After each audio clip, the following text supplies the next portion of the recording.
नमस्कार, news point लेकर हाजिर हूं मैं राजीव। दोस्तों, चुनाव शुरू होने में महज 10 दिन बच गए हैं। आज जानते हैं, आज 9 तारीख है और ठीक 10 दिन बाद 19 तारीख को मतदान है। अब मतदान के लिए उल्टी गिनती अब शुरू हो गई है और ऐसा लग रहा है कि बीजेपी की सत्ता का काउंटडाउन भी अब शुरू हो चुका है। जी हां, उल्टी गिनती जिसे कहते हैं हिंदी में। ऐसे में आगे क्या कुछ होने जा रहा है, इस पर चर्चा हम करेंगे, क्योंकि बीजेपी इस समय चारों तरफ से फंसी हुई दिखाई दे रही है, जबकि कांग्रेस आज और मजबूत हो गई है। जी हां, आज कांग्रेस और मजबूत हो गई है। ऐसा क्यों कह रहा हूं? इसलिए कह रहा हूं क्योंकि आज बीजेपी सरकार में केंद्रीय मंत्री रहे चौधरी वीरेंद्र सिंह कम से कम 100 लोगों के साथ कांग्रेस पार्टी में शामिल हो गए हैं। चौधरी वीरेंद्र सिंह 2014 में बीजेपी में चले गए थे। उससे पहले वो कांग्रेस के कद्दावर नेता रहे, मनमोहन सरकार में मंत्री रहे और कुछ समय पहले ही उनके बेटे को भी, यानी जो बीजेपी सांसद हैं, हिसार से थे, उनका वो आ गए कांग्रेस पार्टी में। बृजेंद्र सिंह कांग्रेस में आ गए थे, आपने देखा था। अब बृजेंद्र सिंह के माता पिता दोनों फिर से कांग्रेस में आ गए हैं। कांग्रेस से जब छुटभइये नेता जैसे लोग बीजेपी में जाते हैं तो इसे कांग्रेस के लिए करारा झटका बताया जाता है, लेकिन जब कांग्रेस में बीजेपी के बड़े नेता शामिल होते हैं तो मीडिया में इसकी चर्चा नहीं होती। बहरहाल, हम यहां मीडिया में चर्चा कर रहे हैं। मीडिया इसे दिखाए न दिखाए, जनता तो यह देख ही रही है कि अब कांग्रेस का साथ देने के लिए लोग आ रहे हैं, तो इसका मतलब है कि देश में बदलाव की हवा चल पड़ी है। वैसे भी कांग्रेस ने अपने सहयोगियों के साथ भी मजबूती से कदम बढ़ाना शुरू कर दिया है। जम्मू कश्मीर में कल हमने देखा सीट शेयरिंग हो गई और आज महाराष्ट्र में महाविकास आघाड़ी ने जो है उसने भी सीटों का समझौता कर लिया है और इस दौरान उद्धव ठाकरे ने नरेंद्र मोदी को खूब खरी खोटी सुनाई है।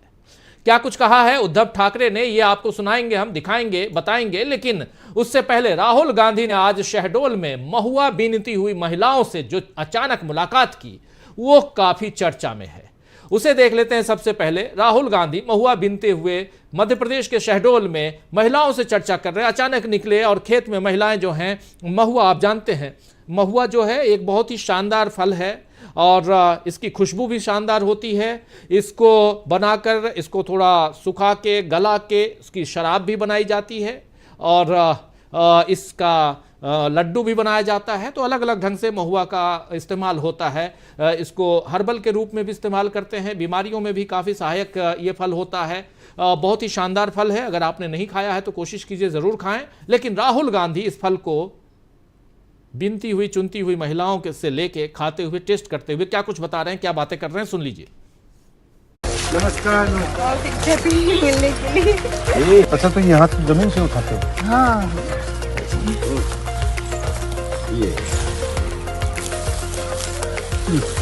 Not bad. 3 बजे के बैठे हैं तब आए तो तवा गिरो बाबू। एक दिन में कितने बीन लेते हो? चुदनी गुड़ का मतलब सीरा बना के इसको जैसे सूख जाता है ये, तो उसको लड्डू बनाया जा सकता है और उसको मार्केट में भी महिलाएं बेचती हैं। महिलाएं कितना पैसा बनता है? थोड़ा को जैसे चुकनी 2 चुकनी बेचे तो का बना कहूँ 200-300 और थोड़ा को खड़ धर लाइन तो अपन खाए। कुछ नहीं मिले बाबू, सरकार से का मिले, अब मगो भी नहीं का मिली जब।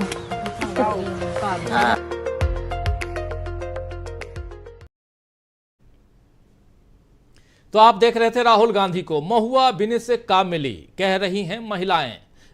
मध्य प्रदेश शहडोल। और कल क्या हुआ कि राहुल गांधी शहडोल और सिवनी 2 जगह थे और उनकी सभा थी, लेकिन उनका हेलीकॉप्टर जो है वो उड़ नहीं पाया शहडोल से और राहुल गांधी को वहीं शहडोल में ही रात गुजारनी पड़ी। और आज सुबह जब वो सड़क मार्ग से जा रहे थे तो जंगल में महुआ बीनती हुई महिलाएं उन्हें नजर आईं और फिर राहुल गांधी ने उनसे बातचीत की। राहुल का यूं अचानक कहीं भी रुककर आम जनता से संवाद करना लोगों को खूब पसंद आ रहा है दोस्तों, क्योंकि राहुल गांधी ने राजनीति को फिर से जनता से जोड़ने का काम किया है। राजनीति और जनता, इन दोनों के बीच जो गैप है, उस गैप को भरने की कोशिश राहुल गांधी ने पिछले 2 साल में की है। उसी का नतीजा आपने देखा, भारत जोड़ो यात्रा पार्ट 1 और भारत जोड़ो न्याय यात्रा। इन दोनों को आपने देखा तो आप समझ सकते हैं, और जहां से एक मैनिफेस्टो निकल के बाहर आया है। वहीं मोदी देश भर को अपना परिवार बताते हैं। मोदी का परिवार कई लोग मोदी जी के समर्थक भक्त जो हैं वो मोदी का परिवार अपने सोशल मीडिया हैंडल पर लिखते हैं, लेकिन लोगों से उतना ही वो कट भी चुके हैं नरेंद्र मोदी। इसीलिए अब कहीं बिहार में क्षत्रिय या ठाकुर उनसे नाराज हैं, उत्तर प्रदेश में नाराजगी दिखी रही है, और आज करनी सेना के प्रमुख के साथ अहमदाबाद एयरपोर्ट में धक्का मुक्की से में जिस तरह करनी सेना के प्रमुख की पगड़ी गिराई गई, उससे भी काफी नाराजगी का माहौल है। और इसके बाद गुजरात उबल रहा है। गुजरात में ऐसे भी 2 केंद्रीय मंत्रियों के खिलाफ वहां माहौल बना हुआ है। क्षत्रिय नाराज हैं, पटेल नाराज हैं, और गुजरात ही नहीं, इधर उत्तर प्रदेश में लगातार नाराजगी है। उसकी वानगी हम आप तक पहुंचाते रहे हैं। तो ये सब कुछ हो रहा है। इन सब के बीच एक दूसरी खबर की तरफ आपका ध्यान ले जाना चाहता हूं। वो ये है कि आज आम आदमी पार्टी के मुखिया अरविंद केजरीवाल पर अदालत के आए फैसले से भी आप समर्थकों में निराशा देखी गई है। यानी आम आदमी पार्टी के समर्थकों में एक निराशा का भाव है। दिल्ली हाई कोर्ट में अरविंद केजरीवाल ने अपनी गिरफ्तारी को चुनौती दी थी, जिस पर आज अदालत ने फैसला सुनाया और कहा कि यह याचिका जमानत के लिए नहीं है। यह याचिका याचिकाकर्ता को इस आधार पर छोड़े जाने के लिए है कि याचिकाकर्ता यानी अरविंद केजरीवाल की गिरफ्तारी सुप्रीम कोर्ट के फैसले के खिलाफ है। जस्टिस स्वर्णकांता शर्मा ने केजरीवाल की याचिका पर अपना फैसला सुनाते हुए यह बात कही है। कोर्ट की तरफ से कहा गया है कि इस अदालत के सामने एनफोर्समेंट डायरेक्टरेट ने जो फाइल पेश की और जो सामग्री रखी वो केजरीवाल को गिरफ्तार करने के लिए पर्याप्त थी। अदालत का फैसला केजरीवाल के पक्ष में नहीं आया तो आप सुप्रीम कोर्ट का रुख अब कर रही है, और इस पर भी आम आदमी पार्टी ने प्रेस कॉन्फ्रेंस करके अपनी बात रख दी है। वहीं इस मामले में आज संजय सिंह ने भी बयान दिया है। संजय सिंह आज पंजाब में थे, चंडीगढ़ में उन्होंने प्रेस कॉन्फ्रेंस की और उस दौरान उन्होंने मीडिया से चर्चा करते हुए जो कुछ कहा है इस मसले पे, जरा वो भी सुन लेते हैं, सुनिए। उस काम में हमारे जो केजरीवाल साहब के वकील हैं वो लगे हुए हैं और लगातार न्यायालय इस बात को देख रहा है। वकील सारे कागजात के इंस्पेक्शन कर रहे हैं। मुझे पूरी उम्मीद है कि माननीय सर्वोच्च न्यायालय से जल्द ही अरविंद केजरीवाल जी को न्याय मिलेगा, क्योंकि देखिए न्याय की प्रक्रिया है और न्यायिक प्रक्रिया में कई बार विलंब होता है। पीएमएलए एक्ट में बहुत सारी जटिलताएं हैं, जिसमें जमानत मिलने के प्रावधान कठिन है, मुश्किल है, और उसके साथ जब आप साक्ष्य ही पूरे नहीं रखेंगे तो कोर्ट के सामने पूरी बात आ नहीं रही है। 20,000 पन्ने अनरिलाइड डॉक्यूमेंट में रखे गए हैं। मैं सभी पत्रकार मित्रों को बताना चाहता हूं, ईडी ने 20,000 पन्ने अनरिलाइड अपॉन डॉक्यूमेंट में रखे हैं, यानी कि 20,000 कागजात छिपाए गए हैं, यानी कि 20,000 कागजात ईडी कह रही है इस पे हमें भरोसा नहीं है। जबकि सेक्शन 50 पीएमएलए में तो आप झूठा बयान ले ही नहीं सकते। सबसे पहले बताया जाता है सेक्शन 50 पीएमएलए में कि देखो भाई, झूठी गवाही दोगे तो तुम्हारे खिलाफ कार्रवाई होगी। आप जानते हैं दोस्तों कि संजय सिंह भी शराब घोटाले में आरोपी हैं और अभी जमानत पर बाहर हैं, लेकिन उन्हें उम्मीद है कि एक दिन न्याय जरूर होगा। अभी से कुछ देर पहले आप इसी चैनल पर संजय सिंह का इंटरव्यू देख रहे थे, जिसे मैंने खुद और हमारे साथी प्रशांत टंडन जी ने लिया है। उस इंटरव्यू का प्रसारण अभी से इसी कार्यक्रम के पहले आपने अगर नहीं देखा होगा तो बाद में देख सकते हैं। उसमें भी उन्होंने कई सारे राज खोले हैं। तो संजय सिंह क्या कुछ कह रहे थे अभी आप सुन रहे थे। वहीं आज उद्धव ठाकरे ने महाराष्ट्र में सीट बंटवारे के दौरान मोदी पर जो कुछ कहा उसमें बहुत सारी बातें और बहुत महत्वपूर्ण बातें ये कि मोदी भ्रष्ट भाजपा नेता हैं।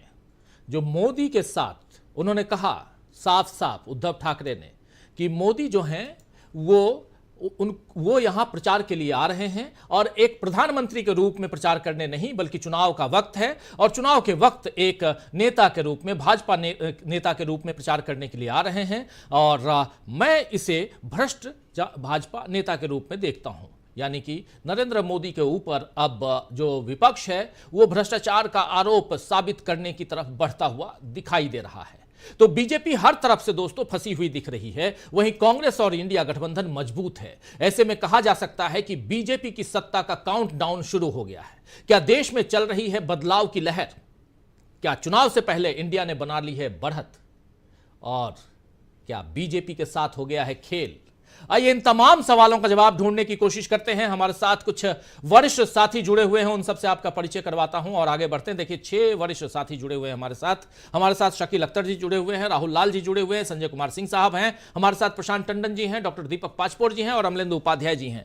आप सबका स्वागत है, इस्तकबाल है और स्वागत इस्तकबाल आप तमाम दोस्त साथी शुभचिंतक आप सबका जो अब तक जुड़ चुके हैं, जो जुड़ने वाले हैं। सीधे आना चाहता हूं शकील अख्तर जी आपके पास 2-3 बहुत ही महत्वपूर्ण खबरें।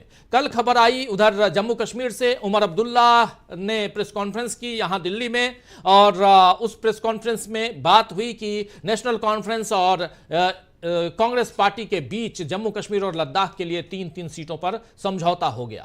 अभी से कुछ दिनों पहले हमने वो समझौता, वैसे ही समझौते की बात प्रेस कॉन्फ्रेंस के जरिए सुनी थी। बिहार में पहले समझौता हुआ कांग्रेस पार्टी और आरजेडी और वाम दलों के बीच, उसके बाद आरजेडी और वीआईपी यानी विकासशील इंसान पार्टी, मुकेश सहनी जिसके नेता हैं, उनके साथ भी समझौते की खबर आई। आज एक बड़ी खबर आई महाराष्ट्र से, जिसमें कांग्रेस पार्टी, एनसीपी, उद्धव ठाकरे गुट का शिवसेना और एनसीपी जो है शरद पवार गुट का, ये तीनों के बीच समझौता हो जाता है और जिसमें उद्धव ठाकरे शिवसेना को 21 सीटें, शरद पवार की जो एनसीपी है उसको 10 सीटें और कांग्रेस पार्टी को 17 सीटें देने का फैसला हो गया है। यानी 21, 17 और 10 48 सीट्स पे बंटवारा हो जाता है। और तीसरी जो सबसे इंपॉर्टेंट खबर आती है वो ये कि दिन में 12:30 बजे एक प्रेस कॉन्फ्रेंस कांग्रेस पार्टी की तरफ से, उस प्रेस कॉन्फ्रेंस में एक लंबे अंतराल के बाद 10 साल के बाद चौधरी वीरेंद्र सिंह नजर आते हैं, जो कद्दावर नेता थे, मंत्री थे, केंद्रीय मंत्री थे मनमोहन सरकार में, और ये आप देख रहे हैं चौधरी वीरेंद्र सिंह क्या कुछ कह रहे हैं, जरा सुन लेते हैं और फिर चर्चा आगे बढ़ाएंगे और सीधे आएंगे शकील अख्तर जी के पास इन्हीं सब मसलों को लेकर। कैसे यहां बीजेपी जो है वो बैकफुट पे नजर आ रही है और दूसरी तरफ बीजेपी के साथ खेल हो गया है, और कैसे यहां से चुनाव से पहले इंडिया ने बढ़त बना ली है। पहले सुनते हैं चौधरी वीरेंद्र सिंह को। आज आप मेरे से पूछोगे कि वीरेंद्र सिंह कांग्रेस में क्यों? मैं 2 बात आपको कहूंगा। एक तो ये कि बहुत से साथियों ने इश्तिहार भी लगाए हुए मेरे गाड़ियों पे कि घर वापसी। मैं ये कहता हूं घर वापसी के साथ साथ, घर वापसी तो अलग चीज है, विचारधारा की वापसी है, ये विचारधारा की वापसी। और मैं इसलिए ये बात कह रहा हूं कि मैंने मान्यताओं को निभाया है। जिस दिन पहले दिन मेरा मन बना कि मैं कांग्रेस पार्टी में जाके अपनी बात कहूं, तो मेरे को जयराम रमेश जी से मेरा संपर्क पहली बार हुआ, और जयराम रमेश जी से जब मैंने अपना जिक्र किया तो उनके शब्द थे ये जो मैं दोहराना चाहता हूं, और जिसकी जरूरत है इस देश की पॉलिटिक्स में, इस देश में के प्रजातंत्र में। जयराम रमेश जी कह रहे थे कि आप बेशक विपक्ष में रहे हैं, मतलब कांग्रेस के विपक्ष में, लेकिन आपकी प्रेजेंस, आपकी उपस्थिति भारतीय जनता पार्टी में एक ग्रेशियस बात थी। आपने कोई छोटी बात किसी नेता के बारे में और किसी पार्टी के बारे में नहीं कही।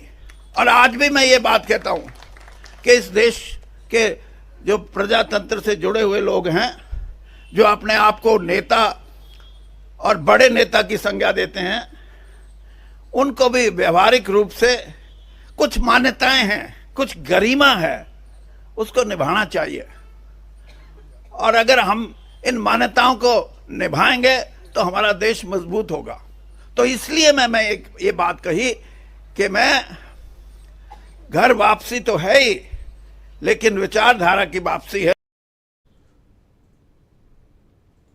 तो आप सुन रहे थे, जरा शकील अख्तर जी को ले आइए सामने और तमाम हमारे साथियों को, और चर्चा की शुरुआत करें। और एक बहुत ही महत्वपूर्ण इस प्रेस कॉन्फ्रेंस में, और यहाँ से चौधरी वीरेंद्र सिंह जैसे कद्दावर नेता का वापस लौटकर घर वापसी ही नहीं, कह रहे हैं विचार वापसी, विचारों का मिलन है जहाँ, वहाँ हम आ गए हैं, और पति पत्नी बेटे मतलब पूरे परिवार के साथ, और यहाँ से क्या कुछ देखा जाए।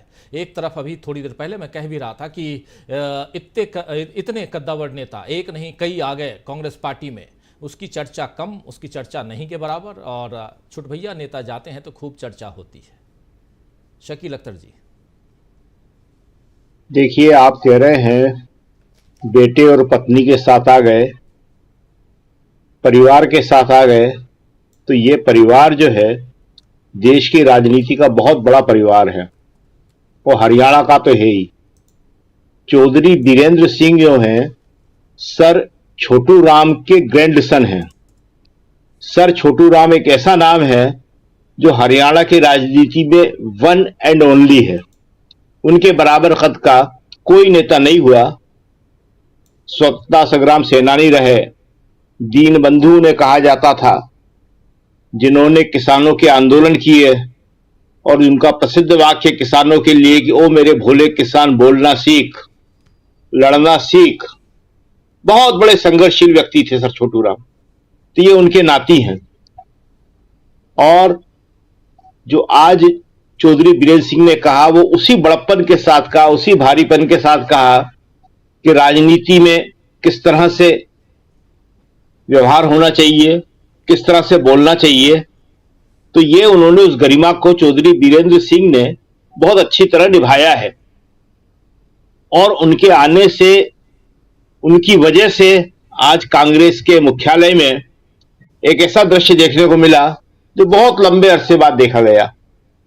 हरियाणा के सारे कांग्रेसी नेता एक मंच पर इकट्ठा थे।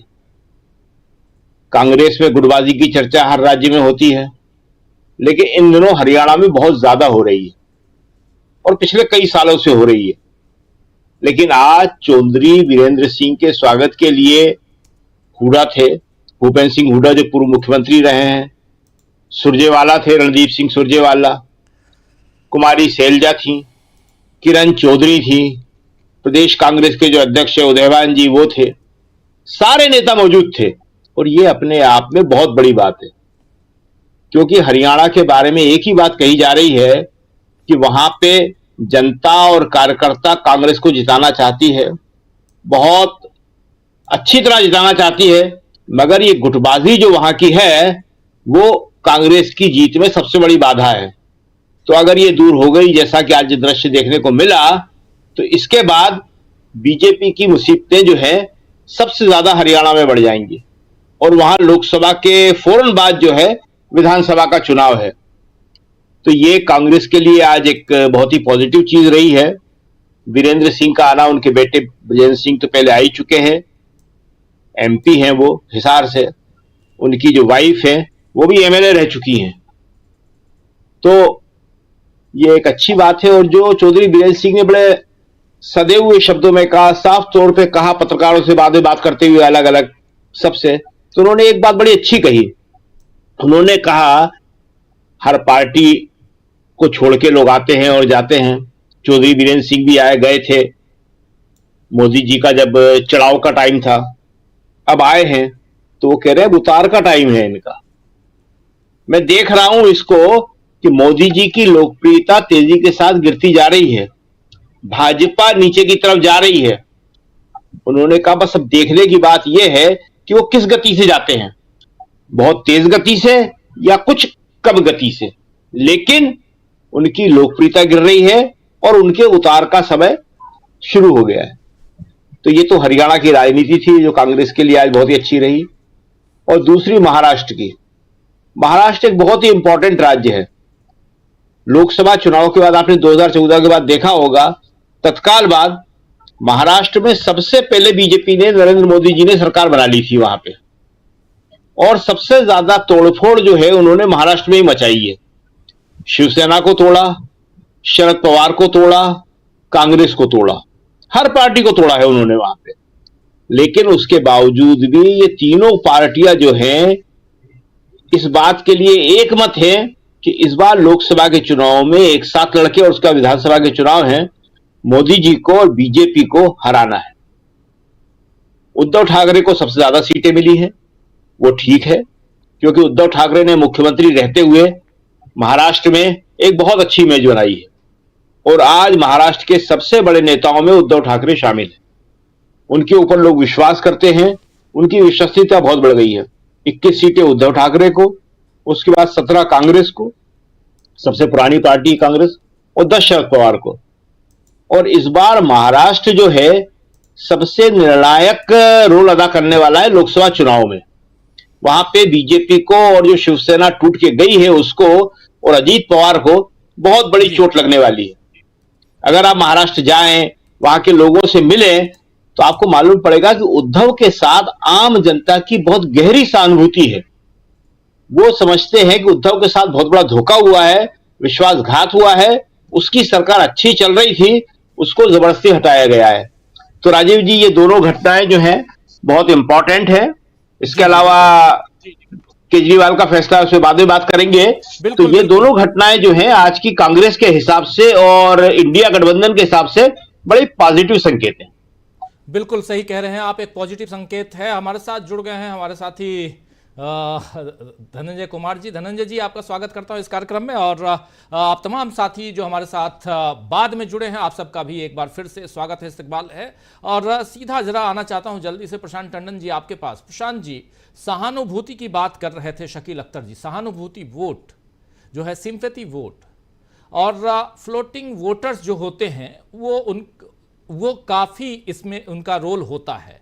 और ऐसे में अगर महाराष्ट्र की बात की जाए, क्योंकि महाराष्ट्र में आज ये तय हो गया है कि कौन कितनी सीटों पर चुनाव लड़ेगा, और क्या आपको लगता है कि दो धड़ों में बटा हुआ, चाहे शिवसेना हो या एनसीपी हो, इन दोनों में उद्धव ठाकरे और शरद पवार को लेकर सहानुभूति और उसके बाद 48 सीटों, क्योंकि सारी निगाहें जो हैं वो इस पे टिकी हुई हैं, और दूसरी निगाहें उत्तर प्रदेश और तीसरी निगाहें बीजेपी बिहार पर टिकी हुई हैं। तमाम, चाहे बीजेपी के लोग हों, एनडीए या इंडिया गठबंधन के लोग हों, ये 3 राज्य बहुत ही इंपॉर्टेंट राज्य हैं। ऐसे में महाराष्ट्र, उसमें ये सीटों का बंटवारा। हमारे साथ धनंजय जी जुड़ गए हैं, उनसे भी, उनके पास भी आएंगे, लेकिन जरा सहानुभूति वोट जो है, सिंपैथी वोट, उसका कितना असर आप देखते हैं? जैसा शकील जी ने कहा, निश्चित तौर पे एक सहानुभूति जो है वो उद्धव ठाकरे के साथ है। और केवल सहानुभूति नहीं है राजीव जी, उद्धव ठाकरे ने क्रेडिबिलिटी और इज्जत भी कमाई है। जिस तरीके से उन्होंने सरकार चलाई थी, तो तमाम सारे ऐसे लोग राजीव जी जो दशकों से शिवसेना के प्रति एक खास किस्म का नज़रिया रखते थे, उनका नज़रिया बदल गया जब उद्धव ठाकरे की सरकार बनी। आप सोचिए कि पर्यावरणविद, मैं एक एग्जाम्पल दे रहा हूँ, पर्यावरणविद और शिवसेना कहाँ आपस में दो ऐसे छोटे नदी के 2 किनारे जो कभी मिलते नहीं थे, लेकिन आते ही उन्होंने वो आर्य कॉलोनी का फैसला किया। और आप देखिए कि सारे जो पर्यावरणविद थे या बुद्धिजीवी थे वो उनके साथ हो गए। तो परसेप्शन जो है उद्धव ठाकरे ने बहुत बढ़िया बनाया अपना, पहली बात। दूसरी बात कि आप पिछले चुनाव को ही देखिए, अगर आप बीजेपी का वोट शेयर शिवसेना से गठबंधन के बावजूद बहुत मामूली बढ़ा था। शिवसेना का वोट शेयर लगभग 2.5% से भी ज़्यादा बढ़ा था जी। और अब बीजेपी जिनके साथ गई है, एनसीपी, अजीत पवार और शिवसेना शिंदे ग्रुप, इनका कोई पिछला रिकॉर्ड नहीं है। तो ये बड़ा एक, जिसको कहा जाता है कि ब्लाइंड जो है वो बाजी लगाई है बीजेपी ने इनके साथ। पिछला रिकॉर्ड ना होना एक बड़ी बात है। दूसरी बात की, जिस बात की बहुत चर्चा है पूरे देश भर में, वॉशिंग मशीन, ये वॉशिंग मशीन से निकले हुए लोग हैं। और महाराष्ट्र के चुनाव में हमने पिछले भी देखा है राजीव जी, पिछला चुनाव भी याद कीजिए, 17 का चुनाव, जहाँ शरद पवार पानी में भीगते हुए उन्होंने भाषण दिया था, और किस तरीके से महाराष्ट्र की जनता ने एक दल बदलू को हरा दिया था बुरी तरह से।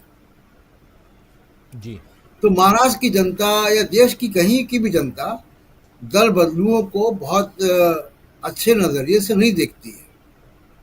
और जहां तक शरद पवार की बात है, शरद पवार केवल महाराष्ट्र के नहीं, पूरे देश के बड़े कद्दावर नेता हैं, सबसे सीनियर मोस्ट नेता हैं। मल्लिकार्जुन खड़गे और शरद पवार सीनियर मोस्ट नेताओं में गिनती होती है इनकी। तो पवार, उद्धव ठाकरे, कांग्रेस, ये बड़ा जो है सॉलिड वहाँ पे कॉम्बिनेशन बन रहा है। तो इसमें मुझे लगता है कि जो रिजल्ट आएगा या जो इलेक्शन होगा उसमें बीजेपी को उतनी उम्मीद, जितनी उम्मीद उन्होंने पाली है वो नहीं मिलेगी। दूसरी एक बात जो केजरीवाल का मामला है, 1-2 मिनट में अपनी बात रखता हूँ केजरीवाल में। देखिए, उनको रिलीफ नहीं मिला कोर्ट से, लेकिन कोर्ट ने आज अपने जजमेंट को उन गवाहों के बयान पर निर्भर किया है, उस पर आधारित किया है जो अप्रूवर बन चुके हैं। जी तो आगे उनकी जो लीगल स्ट्रेटजी वो बड़ी मायने रखती है। उन्होंने बेल नहीं मांगी थी, उन्होंने गिरफ्तारी को चुनौती दी थी। पीएमएलए के साथ जानते हैं कि उसमें बेल बड़ी पेचीदगी का भरा मामला है। अब वो लीगल स्ट्रेटजी क्या था कि वो एक जजमेंट उनको प्रोक्योर करना था जो उन दलीलों पे था जो बहुत, जिनके बारे में अलग नजरिया हो सकता है। तो सुप्रीम कोर्ट में इस ढंग से जाएगा तो मामला दूसरा होगा। दूसरी बात, सबसे महत्वपूर्ण बात, एक मुकदमा और चल रहा है। वो मुकदमा देश की सबसे बड़ी अदालत में है, जनता की अदालत में, और उसका फैसला 4 जून को आएगा और उसकी कोई अपील नहीं होगी। दिल्ली की 7 में से एक भी सीट अगर कम होती बीजेपी की तो ये माना जाएगा कि केजरीवाल की गिरफ्तारी जो थी वो राजनीतिक कारणों से थी, वो गलत थी, जनता ने उसको नकार दिया। बिल्कुल अब बिल्कुल। हकीकत देखिए, हकीकत राजीव जी ये है कि 7 की 7 सीटें फंसी हुई दिखती हैं। मैं तो एक सीट का कह रहा हूँ कि एक सीट भी बीजेपी से निकलती है अगर, तो माना जाएगा कि जनता ने उनकी गिरफ्तारी को गलत मान लिया। राजीव जी जी बिल्कुल, 7 सीटें हैं दोस्तों, आप जानते हैं दिल्ली में, और दिल्ली की 7 सीटें इस वक्त 2019 के हिसाब से बीजेपी के पास हैं। यानी कि 2019 में बीजेपी इन 7 सीटों पर जीत हासिल की थी, लेकिन क्या 2024 में ये 7 सीटें फिर से बीजेपी जीत जाएगी? 303 सीटें आई थी पिछली बार 2019 में। 303 सीटें लाने के लिए बीजेपी को उस पुराने रिकॉर्ड को कायम रखना होगा और वही रिजल्ट लेके आना होगा। लेकिन बात तो यहां 370 की करते हैं। क्या इसका मतलब है कि दक्षिण में भी जीत रहे हैं और उत्तर में तो पूरा जीत ही रहे हैं? धरातल पे जाएंगे तो लगेगा, दिख जाता है आपको कि ऐसा नहीं है। करनी सेना के प्रमुख की जो बात अभी थोड़ी देर पहले अपनी प्रस्तावना में रख रहा था, ये गुजरात का मामला है। गुजरात में किस ढंग से जो अलग अलग समाज है वो नाराज है, कैसे इधर उत्तर प्रदेश, पश्चिमी उत्तर प्रदेश में क्षत्रिय समाज लगातार पंचायतें कर रहा है। 16 अप्रैल को एक और पंचायत है उसी पश्चिमी उत्तर प्रदेश में। बिहार में अलग नाराजगी है और इन सब के बीच इंडिया गठबंधन मजबूती के साथ आगे बढ़ता हुआ, और बड़े बड़े नेता, क्या कारण है कि कांग्रेस में शामिल हो रहे हैं? चौधरी वीरेंद्र सिंह कांग्रेस में शामिल हो गए, चुरू के सांसद कांग्रेस में शामिल हो गए, उनसे पहले चौधरी वीरेंद्र सिंह के बेटे ब्रिजेंद्र सिंह वो कांग्रेस में शामिल हो गए। ऐसे कई नेता कांग्रेस में शामिल हो गए। आखिर क्यों? झारखंड के बड़े नेता कांग्रेस में शामिल हो गए, उत्तर प्रदेश के बड़े नेता दानिश अली कांग्रेस में शामिल हो गए। आखिर ऐसा क्यों? सवाल। पप्पू यादव भी कांग्रेस में आ गए, हालांकि उन्होंने नाको दम कर रखा है बिहार के पूर्णिया में, लेकिन फिर भी। तो ये सब कुछ है, ये सब क्या कहता है, ये बातें क्या कहती हैं? लेकिन इससे इतर महाराष्ट्र पर थोड़ा सा और फोकस करना चाहता हूं। महाराष्ट्र में 21 सीटें उद्धव ठाकरे गुट को, 17 सीटें कांग्रेस पार्टी को, 10 सीटें एनसीपी को। एक इंफॉर्मेशन, यहां तक जाऊं, एक इंफॉर्मेशन, हमारे कुछ साथी पूछ रहे थे कि आज ईवीएम पर सुप्रीम कोर्ट में चर्चा होनी थी, इस केस पर बातें होनी थी, दलीलें पेश की जानी थी, क्या हुआ? ईवीएम पर तारीख जो है वो दी गई है 16 अप्रैल, यानी ठीक आज से एक सप्ताह बाद आज ही के दिन मंगलवार ट्यूसडे 16 तारीख को ईवीएम पर खुलकर चर्चा होगी। ईवीएम और वीवीपैट, क्या वीवीपैट 100% काउंटिंग होनी चाहिए, ये भी है। तो ईवीएम की बात वहां केजरीवाल की बात हो चुकी है और बात अब पूरे के पूरे राजनीति धरातल पे। और आना चाहता हूं हमारे साथी धनंजय जी मुंबई से जुड़े हुए हैं। धनंजय जी, आपसे समझना चाहता हूं ये जो बंटवारा हुआ है, इस बंटवारे को किस हिसाब से देखा जाए, कितना % यहां स्ट्राइक रेट दिखाई देता है अगर चुनाव आज की तारीख में हो गए, और शिंदे गुट और अजीत पवार गुट यहां कितने बैकफुट पे नजर आते हैं? देखिए, इस बंटवारे को कहा जाए सम्मानजनक बंटवारा। सम्मानजनक इस तरह से कहें कि शिवसेना जो है, इस जो एनसीपी और कांग्रेस का जो गठबंधन पहले से था, उसमें शिवसेना नए दल के तौर पे है और पिछली बार 18 सीटों पर जीत मिली थी, 21 सीटें मिली है। दूसरी तरफ कांग्रेस के लिए भी 17 सीटें हैं, एनसीपी के लिए भी 10 सीटें हैं। उधर जाकर के देखिए, बीजेपी की तरफ देखिए, एनडीए गठबंधन है, तो जो शिंदे हैं, जो अजीत पवार हैं, दोनों की स्थिति वहां सम्मानजनक नहीं है। यहाँ तो उद्धव ठाकरे जी को बेहद सम्मान दिया गया और बड़े भाई के तौर पे सबसे ज्यादा सीटें दी गई। तो एक तो यहाँ अंतर है कि बंटवारा जो है सम्मानजनक है यहाँ पे, और जो 3 सीट पर फंसा हुआ था मामला, सांगली, भिवंडी और उत्तर मुंबई, जिस इलाके में मैं रहता हूँ, तो ये तीनों सीटों पर जो फंसा हुआ था वो आज सुलझा लिया गया, सबको पता ही है। और बड़ा वो भी सम्मानजनक कहा जाएगा कि एक सीटें सब ले ली। ऐसे भी उत्तर मुंबई में जो है वो गोपाल शेट्टी बीजेपी के सांसद रहे और यहाँ पे हमेशा बीजेपी को सपोर्ट करती रही शिवसेना, और कांग्रेस यहाँ चुनाव लड़ती रही, तो वो सीट कांग्रेस को दे दी गई। एक बड़ा झमेला हुआ सीट को लेकर के मुंबई जो है, उत्तर पश्चिम मुंबई, जहाँ पे संजय निरुपम जो है नाराज हो गए और छोड़ करके चले गए पार्टी को। उस सीट पर देखिए कि गजानन कीर्तिकर जो है जीत करके आए थे, गजानन कीर्तिकर चले गए शिंदे गुट के साथ। अब शिवसेना ने क्या किया कि उनके बेटे अमोल कीर्तिकर को टिकट दे दिया। अब शिंदे गुट जो है गजानन कीर्तिकर को खड़ा कर नहीं सकता, बाप बेटे को कैसे लड़ा देंगे, प्लस गजानन कीर्तिकर का जो सारा काम संभालते थे अमोल कीर्तिकर, तो वो वहां पे शिंदे गुट फंस गया। अब बीजेपी के पास कोई ऐसा कैंडिडेट नहीं जिसको लड़ा सके, तो समझिए उत्तर पश्चिम मुंबई भी फंस गई सीट शिवसेना की चालाकी में। शिवसेना ने इस तरह का दाव खेला अमोल कीर्तिकर को खड़ा करके। अब भिवंडी में जो है वो मिल गया है एनसीपी को, भिवंडी एनसीपी का दावा था और सही दावा था, और सांगली में चंद्रहार पाटिल को दे दिया है शिवसेना ने। तो इस तरह से कुल मिलाकर के एक कहावत है ना, अंत भला तो सब भला। तो महाराष्ट्र में मैं बोलूंगा बेहद अच्छी स्थिति है, और वहां तमिलनाडु के बाद महाराष्ट्र ही एक ऐसा प्रदेश है जहां गठबंधन बेहद मजबूत है। मतलब यहाँ अब शिवसेना को ये अब जो लग रहा है बीजेपी को कि हम फंस गए, तमाम चीजें करने के बाद भी आपने तमाम पार्टियों को तोड़ दिया, उसमें शामिल किया, अपने लोगों को नाराज किया, सब कर लिया, और अभी संकट ये आ गया। एक तो नाना पाटोले जो इसके अध्यक्ष है कांग्रेस के, विदर्भ से आते हैं और बहुत मजबूत कैंडिडेट और बहुत दबंग है। आपको याद होगा कि नाना पाटोले जो दिख रहे हैं, देखिए उस तरफ हाथ अभी उठाया, उद्धव ठाकरे के बगल में है। नाना पाटोले 2014 में बीजेपी के सांसद थे, और वो जो है किसानों के मुद्दे पर नरेंद्र मोदी जी ने सही जवाब नहीं दिया, अपना इस्तीफा उनके मुंह पर फेंक आए थे और कहा कि मुझे नहीं रहना आपकी पार्टी में, जिस पार्टी में किसानों की न सुनी जाए। तो विदर्भ आप जानते हैं कि किसानों के लिए किस तरह से वहां पे किसानों की हालत होती है। और 2019 के चुनाव में याद कीजिए कि नागपुर से लड़े थे ये नाना पाटोले नितिन गडकरी के खिलाफ, और नितिन गडकरी को पानी पिला दिया था, ये जान लीजिए, जबकि वो बाहरी उम्मीदवार माने गए, उनका इलाका दूसरा इलाका है।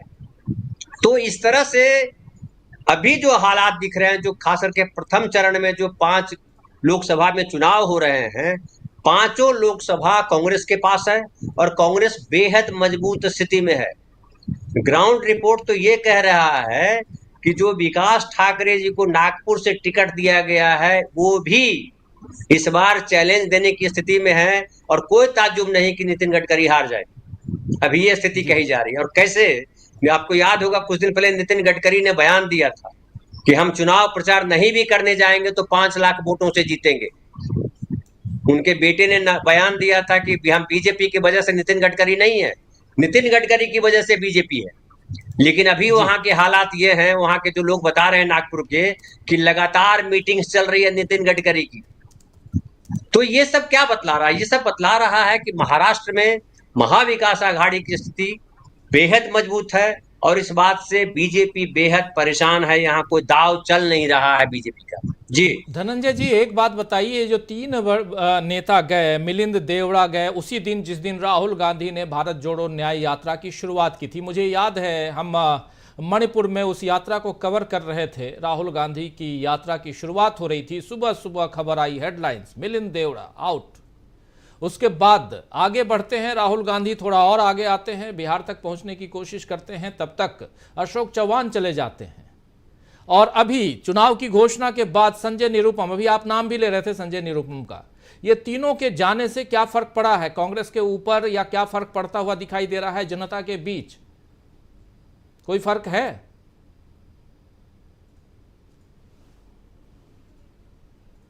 अनम्यूट कीजिए धनंजय जी, अनम्यूट कीजिए प्लीज।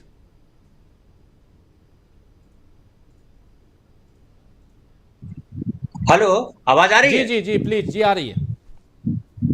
तो मैं ये कह रहा था कि ये तीनों के जाने से कोई फर्क नहीं पड़ रहा, बल्कि 0 फर्क पड़ रहा। अब एक एक करके मैं बात करता हूं। अशोक चौहान खुद पिछला चुनाव हार गए थे।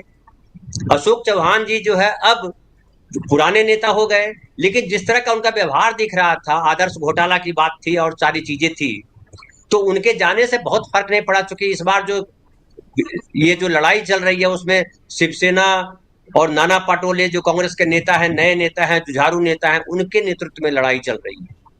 अब मिलिंद देवरा वाली सीट जो है, मिलिंद देवरा भी हार गए थे, आपको याद होगा, मुरली देवरा जी के बेटे हैं। वहां पे शिवसेना का दावा है, क्योंकि शिवसेना जीत करके आई थी वहां से।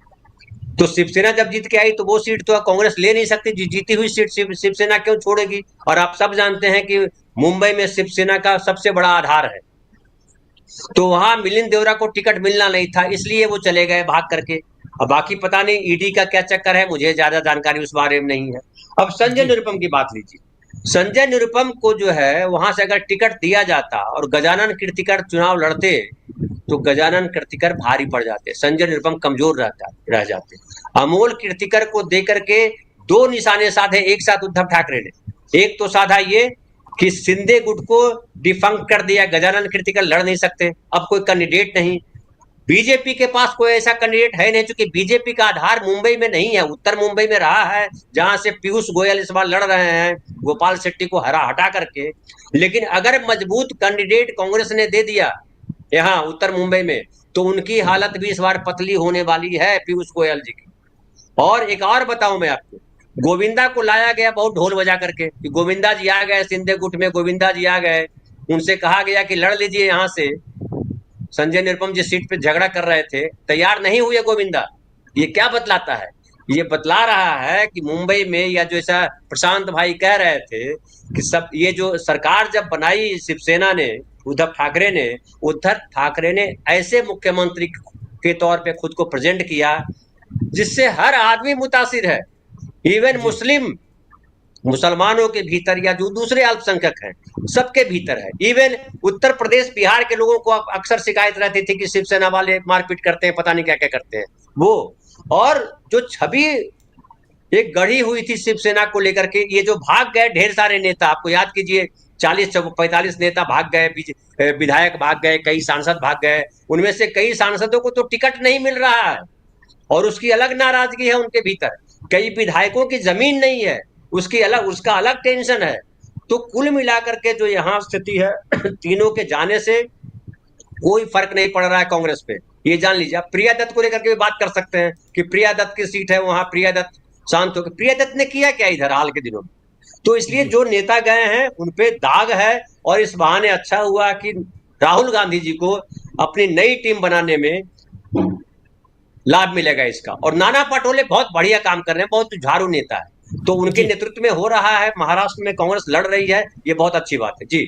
जी, जरा डॉक्टर दीपक पाचपोर जी, आपके पास भी इसी मसले पे आना चाहता हूं। क्यों इंपॉर्टेंट है, क्यों मैं थोड़ा महाराष्ट्र पे ज्यादा चर्चा कर रहा हूं?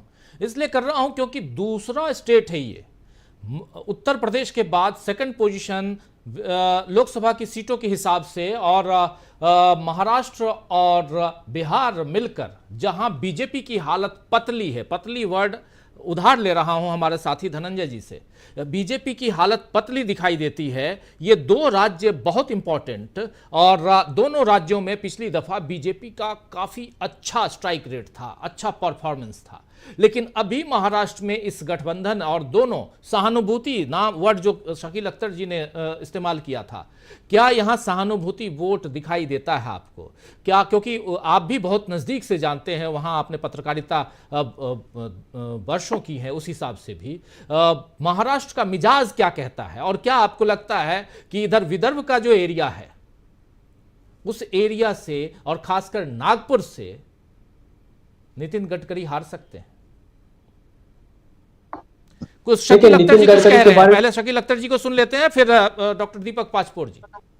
सिर्फ एक बात राजीव जी, आपने जो कहा हालत पतली है, ये मुंबई का शब्द है। ये धनंजय जी जानते हैं, दीपक जी भी जानते होंगे, वहां पे ये शब्द बहुत आम इस्तेमाल होता है, हालत पतली है।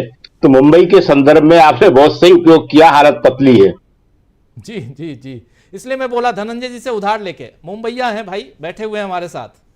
जी डॉक्टर दीपक पाचपोर जी। नहीं जी जी, देखिए बंबई में जो टपोरी भाषा बोली जाती है उसको टपोरी भाषा बोलते हैं। तो उसमें एक और मुहावरा है, जब किसी को खिसकाना रहता है तो कह दिया जाता है कि पतली गली से निकल जा। तो मुझे ऐसा लगता है कि भारतीय जनता पार्टी की स्थिति इस समय ऐसी है, उसकी हालत मतलब इतनी दयनीय हो गई राजीव जी। मुझे ऐसा लगता है कि भारतीय इतिहास में ऐसा कभी भी हुआ हो कि कोई मुख्यमंत्री रहा हो और अगले टर्म में वो उप मुख्यमंत्री बन के काम कर रहा हो, और ऐसे लोगों के साथ काम कर रहा हो जिनका बड़ा ही आपराधिक किस्म का चरित्र रहा है। मतलब एक तरफ आप अजीत पवार उप मुख्यमंत्री हैं, जिनकी 75,000 करोड़ की जो उनकी अपने घोटालों की चर्चा बहुत होती रही। दूसरे एकनाथ शिंदे का क्या रिकॉर्ड है हम सब जानते हैं, पूरे ठाणे जिले में बड़े एक तरह से कुख्यात रहे हैं, जमीनों के खरीद फरोख्त में बड़ा उनका काम रहा है। तो इस तरीके का जो मतलब अप्रत्यक्ष रूप से कहा जाए तो जमीन की खरीद फरोख्त से लेकर तमाम तरह की जो गतिविधियां होती हैं उसमें वो थे। और उसमें जो फडणवीस साहब जो है वो काम कर रहे हैं, तो एक तरह से उनकी स्थिति वाकई बड़ी दयनीय रही है। दूसरी तरफ जो सरकार गिराई गई महाराष्ट्र में, महाराष्ट्र के लोगों में वो चीज कभी भी पसंद नहीं की जाती। हालांकि आप देखिए तोड़फोड़ की राजनीति वहां पे हमेशा रही है। शरद पवार जब सबसे पहली बार मुख्यमंत्री बने, बहुत कम इसमें बने थे, तब उन्होंने अपने ही गुरु यशवंतराव चौहान को धोखा देकर सरकार बना ली थी। उसके बाद फिर से आप देखिए थे इसी शरद पवार जी ने शिवसेना को तोड़ के, जिसमें छगन भुजबल के नेतृत्व में 16 विधायक को तोड़ा था और सरकार अपनी बनाई हुई थी। तो ये तोड़फोड़ हुई है, लेकिन इस समय जो सरकार गिराने और बनाने का जो खेल हुआ है वो बहुत ही शर्मनाक तरीके से हुआ। आपको याद होगा कि आधी रात से लेके सुबह सवेरे 5 बजे तक राज्यपाल को बिना ब्रश किए, बिना चाय पिए उनको शपथ दिलाने के लिए खड़ा कर दिया जाता था। तो ये तक नजारे जो है उन्होंने देखे थे। एक जिसको 2 दिन पहले कहा जाता था कि ये जो बहुत बड़े भ्रष्ट व्यक्ति हैं वो अगले समय उप मुख्यमंत्री की शपथ ले रहे हैं, उसके बाद वो अपने सारे के सारे केसेस को निपटा देते थे, उसके बाद फिर वो वापस अपनी जगह पे आ जाते थे। इस तरीके की जो नौटंकी है आपने देखी पूरे हिंदुस्तान में, तमाम तरह के दल बदल के बाद, तमाम तरह के राजनीतिक नैतिक पतन के बाद भी हमने ऐसी नहीं देखी है। इस भी देखिए शरद अपने बाल ठाकरे जो है उनके विरासत के मामले में कहा जाता था या तो उद्धव ठाकरे संभालेंगे या दूसरा राज ठाकरे संभालेंगे। राज ठाकरे की वो कभी भी गरिमा भी उनमें नहीं रही और न ही वैसा सम्मान रहा जैसा उद्धव ठाकरे का रहा है। जैसा कि हमने चर्चा की पहले की उद्धव ठाकरे जो है उन्होंने जब सरकार चलाई सबको अपने साथ लिया, एकदम वो अलग ही रूप था। किसी को उम्मीद नहीं थी कि शिवसेना का व्यक्ति अगर मुख्यमंत्री बनेगा तो इस प्रकार से भी सरकार चला सकता है। हालांकि बाल ठाकरे देखिए हमेशा कहते रहे कि मेरे परिवार से कोई भी जो है कभी भी विधायक का चुनाव नहीं लड़ेगा, कोई राजनीति में ऐसे सीधे सीधे नहीं जाएगा, हम रिमोट कंट्रोल की तरह काम करेंगे। लेकिन जब उद्धव ठाकरे ने जिस तरीके से चलाई सरकार, तब तक जो है सारा का सारा माहौल बदला और लोगों को सम्मान मिला। ऐसे ही शरद पवार को जो धोखा दिया गया, ये दोनों ही अपने आप में सहानुभूति के साथ साथ इनके प्रति आज भी सम्मान बना हुआ है। यही जो गरिमा है और इस प्रकार से जो गिराया गया है इन लोगों को, सहानुभूति जो वोट हम कह रहे हैं केवल सहानुभूति यहाँ पर्याप्त नहीं है, अकेले सहानुभूति के बल पे नहीं जीतने वाले हैं। ग्राउंड लेवल पे भी देखिए सारे के सारे तपे हुए और मंजे हुए नेता हैं, ये अच्छा खासा प्रदर्शन करेंगे ऐसा मुझे लगता है। आपने फिलहाल महाराष्ट्र की बात की तो मैं इतना ही बता रहा हूँ कि महाराष्ट्र जो है बहुत बड़ा वो एक नतीजा देने जा रहा है इंडिया के पक्ष में। राजीव जी, महाराष्ट्र बहुत बड़ा नतीजा देने जा रहा है, लेकिन इधर उत्तर प्रदेश क्या कुछ करने जा रहा है? हमारे साथी राहुल लाल जी हमारे साथ जुड़े हुए हैं। राहुल लाल जी, हम चर्चा कर रहे हैं चुनाव से पहले इंडिया ने बना ली बढ़त। अगर बढ़त वर्ड कह रहे हैं तो जरूर कहीं ना कहीं कुछ ना कुछ तो है, तभी तो ये बात कह रहे हैं हम। और दूसरी बात यहाँ की, कैसे बीजेपी को यहाँ परेशानी हो रही है, कैसे काउंटडाउन बीजेपी का शुरू हो गया है, बीजेपी के साथ कैसे खेल हो गया है, ये समझने की कोशिश कर रहे हैं। राहुल लाल जी, आप लगातार बाहर चुनावी दौरे पे हैं, आज कहाँ हैं ये भी जरूर बताइएगा। और आपसे ये भी समझना चाहता हूँ कि यहाँ क्या जो खेला है वो सचमुच होता हुआ दिखाई दे रहा है, क्योंकि आप धरातल पे हैं, लोगों से मिलजुल रहे हैं। राहुल लाल जी। राजीव जी, मैं अभी तो वापस गाजियाबाद आ चुका हूं। आप देख रहे हैं कि मुख्यमंत्री योगी आदित्यनाथ ने आदेश दिया था कि नवरात्र के समय बिजली कटनी नहीं चाहिए, और आपके कार्यक्रम के दरमियान में कम से कम 3-4 बार मेरी बिजली कट चुकी है। तो चुनाव के समय में भी उत्तर प्रदेश में बिजली आपूर्ति की क्या स्थिति है वो तो लाइव सारे दर्शकों ने देख लिया है। अब देखिए, जो उत्तर प्रदेश में पश्चिमी यूपी में जो प्रथम चरण और द्वितीय चरण के जो चुनाव होने जा रहे हैं, इन चुनाव में अब तो कुछ जगहों पे जहां पे मैं गया, काफी सघनता के साथ जमीन पे गया, उन जगहों में सबसे पहले तो मैं कहूंगा मुजफ्फरनगर, जो मुजफ्फरनगर की सीट है वो अगर आज के डेट में आप मुझसे पूछें तो मैं कहूंगा कि संजीव बालियान सीधे जमीन पे हारते हुए नजर आ रहे हैं। तो आप पिछले बार अगर आज हम लोग देखें कि इस पश्चिमी यूपी में लोग मान रहे थे कि बीएसपी और समाजवादी पार्टी गठबंधन में थी, तब अच्छा परिणाम हुआ था, लेकिन इस बार समाजवादी पार्टी और कांग्रेस गठबंधन कमाल करते हुए नजर आ रही है। देखिए, हम लोग राजपूतों के नाराजगी की तो चर्चा करते हैं राजीव जी, लेकिन नाराजगी कितनी ज्यादा है। उत्तर प्रदेश के जो भारतीय जनता पार्टी के प्रदेश अध्यक्ष है भूपेंद्र चौधरी, कल रात में उनके काफिले को जो है कि भारतीय जनता पार्टी के कार्यकर्ताओं ने रोक दिया और कहा गया संतोष गंगवार जी, जो 8 बार से चुनाव जो है कि लगातार जीतते चले आ रहे थे, उनके टिकट को भी जो है कि काट दिया गया, और उससे पूरे के पूरे गंगवार समुदाय जो है उसमें नाराजगी है कहीं न कहीं। हालांकि उनके बदले में जो गंगवार को टिकट दिया गया वो 2022 के विधानसभा चुनाव में हारे गए थे।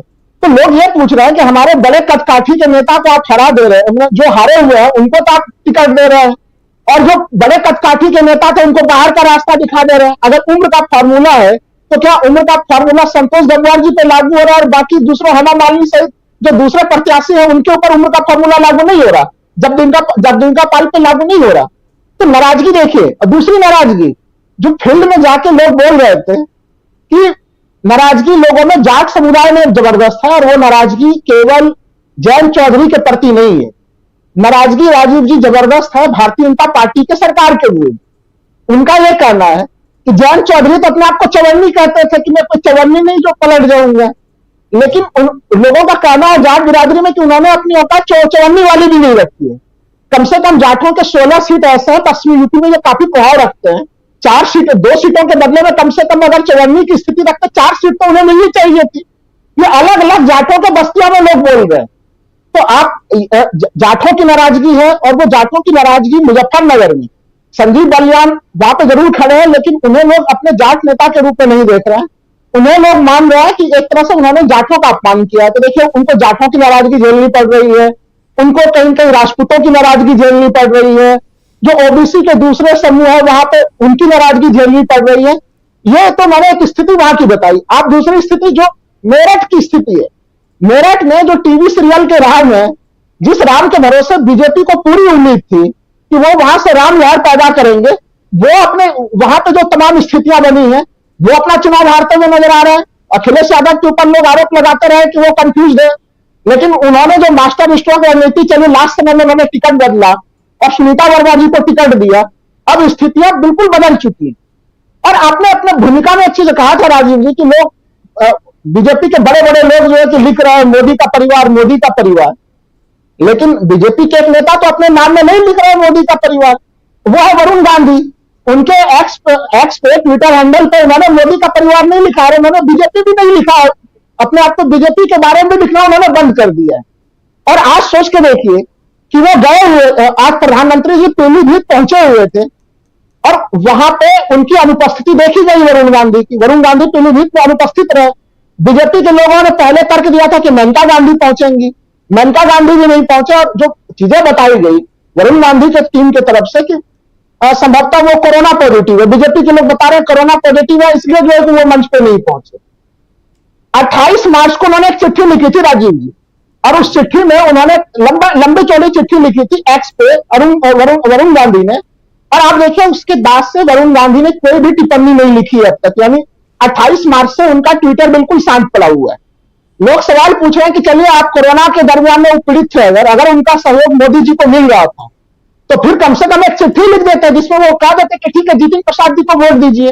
तो उन्होंने इस प्रकार की कोई चिट्ठी नहीं लिखी है, और वहां से जो सूचनाएं तमाम तरह की जो चीजें चल रही हैं उस हिसाब से जितिन प्रसाद की स्थिति भी फंसी हुई है वहां पे। एक तरह से जो उन्होंने कैडर को संकेत है वरुण गांधी जी ने, वो उन्होंने भी वो संकेत दे डाला। सहारनपुर, जहां से कि सहारनपुर की स्थिति जो थी वहां पे भी एक तरह से बीजेपी के लिए बड़ी उल्टी गिनती की स्थिति शुरू हो गई। तो उत्तर प्रदेश के बड़े बड़े वो जगह जो बीजेपी के समय में गढ़ माने जा रहे थे, उन गढ़ों पे जो है कि वो ताला लगने की स्थिति मुझे सीधे सीधे आज के समय में दिखाई दे रही है। आप सोच के देखिए कि अखिलेश यादव भी मौका चूकने नहीं जा रहे हैं, वो पीलीभीत से अपने चुनाव प्रचार को शुरू करने जा रहे हैं राजीव जी। तो एक तरह से सब लोग नहले तो दहले की स्थिति तमाम बनी जा रही है। मैं देखिए मैं एक चीज ये कहूंगा, केवल पश्चिमी यूपी में जो बढ़त के मामले में है, जहां पे कि हम लोग कुछ दिन पहले तक कल्पना नहीं कर पा रहे थे, तमाम परिस्थितियां ऐसी पश्चिमी यूपी में जनित हुई। लेकिन महाराष्ट्र के संदर्भ में तो देखिए पहले से ही लक्षण दिख रहे थे राजीव जी। कस्बा पेट का उपचुनाव देख लीजिए, भारतीय जनता पार्टी का गढ़ का जगह था पुणे में, वहां पे किस तरह से बीजेपी पे हार का सामना करना पड़ा था। तो महाराष्ट्र में मैं मानता हूं कि जो उद्धव ठाकरे जी हैं उन्होंने तो गुड गवर्नेंस तो चलाया ही चलाया, लेकिन भारतीय जनता पार्टी ने अपने नेताओं को क्या सम्मान दिया। अभी देखिए बिल्कुल सही कह रहे थे कि कभी हम लोगों ने नहीं सुना है कि आप जो मुख्यमंत्री है वो उप मुख्यमंत्री बन जाए। केवल एक डिमोशन अगर देवेंद्र फडणवीस जी का होता तब भी हम लोग मान लेते। एक तो उनको मुख्यमंत्री को उप मुख्यमंत्री बनाया गया, नंबर 1। नंबर 2, उनके पास वित्त मंत्रालय था, वो वित्त मंत्रालय भी उनसे देवेंद्र फडणवीस जी से छीन लिया गया, और वो भी आपने अजीत पवार को दे दिया। उस अजीत पवार को दिया जिसके ऊपर 48 घंटा पहले आपने आरोप लगाया था कि प्रधानमंत्री जी ने आरोप लगाया था कि भ्रष्टाचार के आरोप में। और राजीव जी ये सारे मामले महाराष्ट्र में घटनाएं घट रही थी, लेकिन आज प्रधानमंत्री जब विपक्ष को भ्रष्टाचार के हमले करते हैं तो पश्चिमी यूपी के गांव तक में अजीत पवार के मामले की चर्चा हो रहा है कि चक्की पिसिंग घिसिंग एक मुहावरा बन चुका है। बिल्कुल, भ्रष्टाचार और क्या भ्रष्टाचार के नाम पर इस बार विपक्ष चुनाव लड़ रहा है और घेर रहा है नरेंद्र मोदी और उनकी पार्टी को, ये बड़ा है सवाल नहीं है, और इस सवाल का जवाब जरा ढूंढने की कोशिश करते हैं। संजय जी, आपसे समझना चाहता हूं, क्या मुद्दा, चुनावी मुद्दे जो हैं वो विपक्ष ने सेट कर दिए हैं? बहुत सारी खबरें आप देखते रहते हैं, उसको गुनते रहते हैं, ज़रा आपसे समझना चाहता हूँ, क्या आपको लगता है कि जो भ्रष्टाचार जो अभी बता रहे हैं राहुल लाल जी, थोड़ी देर पहले अपनी भूमिका या प्रस्तावना में मैं भी अपनी बात रख रहा था, तो वहाँ ये बात उद्धव ठाकरे की तरफ से रख रहा था कि उन्होंने कहा कि प्रधानमंत्री नरेंद्र मोदी चुनावी दौरे नहीं कर रहे हैं, ये बीजेपी के एक कार्यकर्ता के रूप में, एक नेता के रूप में, वरिष्ठ नेता के रूप में, लेकिन इनके ऊपर भ्रष्ट भाजपा नेता का तमगा लगा हुआ है। यानी नरेंद्र मोदी को भ्रष्ट भाजपा नेता, अगर इंडिया गठबंधन का एक बहुत बड़ा नेता उद्धव ठाकरे जैसा नेता अगर कह रहे हैं, तो इसका मतलब है कि कहीं ना कहीं अब ये मुद्दा, भ्रष्टाचार का मुद्दा आगे बढ़ता हुआ देखा जाएगा जैसे जैसे चुनाव की घड़ी नजदीक आएगी और आगे बढ़ेगा चुनाव। कैसे देखा जाए इसको? क्या सचमुच ये मुद्दा आगे बढ़ चुका है? मोदी जी जिस तरह से भ्रष्टाचार, अभी जो इनके पास इश्यूज है उसमें अरविंद केजरीवाल की गिरफ्तारी से वो यही प्रूव करने की कोशिश कर रहे हैं कि जो करप्ट है उस पर एक्शन लिया जा रहा है। और वो उन्होंने कहा भी है कि 4 जुलाई के बाद इसमें और सख्ती आएगी वगैरह वगैरह। तो कुल मिलाकर के अभी उनके पास इशू करप्शन ही है। तो अगर वो ये कह रहे हैं कि हम करप्शन पे लड़ रहे हैं और करप्शन दूर कर रहे हैं और 4 जुलाई के बाद इसमें तेजी आएगी, तो जाहिर है लोग उनका कार्यकाल देखेंगे, और जब उनके कार्यकाल की समीक्षा की जाएगी तो उसमें जो निकल के आएगा वो सब तो कमाल का है, और कौन भूल जाएगा और किसको याद नहीं आएगा और किसको मिलेगा नहीं। अभी मेरे पास किसी ने एक मेल फॉरवर्ड किया था जिसमें एक लिंक है corruptmodi.com। उसमें A to Z मोदी के जितने घोटाले हैं वो A से Z तक के सारे घोटाले हैं, मतलब कम से कम 26 तो हुए। तो 26 में मुझे लगा कि XYZQR पे क्या मिलेगा, तो मैंने ये 4-5 देखे और सब में एक एक दो घोटाले हैं। तो आपसे 26 से ज्यादा घोटाले इनके मोदी जी के वेबसाइट पे हैं, जिसका वेबसाइट बना हुआ है, कोई भी जाके लिंक पे देख सकता है। और जिसने ट्विटर पे वो लिंक शेयर किया है उनको लोग मैसेज में बता रहे हैं कि लिंक नहीं चल रहा है, तो वो बताया जा रहा है नहीं सुबह चल रहा था, अभी चल रहा है, मैंने देखा चल रहा है, वगैरह वगैरह। तो मतलब एक पूरा का पूरा वेबसाइट बना हुआ है corruptmodi.com। तो उसमें उनकी करप्शन की इतनी कहानियां हैं। एक तो ये कहानियों की बात हुई, दूसरा ये है कि 2018 में जब अपना यूपी में योगी जी की सरकार बन गई तो गाजियाबाद में कूड़ा उठाने के लिए टैक्स पैसा लिया जाने लगा अलग से, जो पहले नहीं लिया जाता था। तो जो जाहिर है नगर निगम के पास जाएगा, नगर निगम वगैरह ही मेंटेन करते हैं लोकल पार्क्स। हमारे पास का गाजियाबाद में जितने पार्क हैं उनकी हालत 2018 से लेकर अभी तक बहुत खराब हुई है। और मैं सिर्फ चूंकि मुझे वॉक करना जरूरी है, पार्क होना चाहिए, सड़क पे टहल नहीं सकते, इंक्रोचमेंट है, आप टहलेंगे तो खतरा है, फुटपाथ नहीं है, तो मैं चाहता था कि कम से कम एक पार्क तो दुरुस्त हो जाए। तो मैं बीजेपी में चीफ मिनिस्टर से लेकर जितने लोगों को कह सकता था कहा।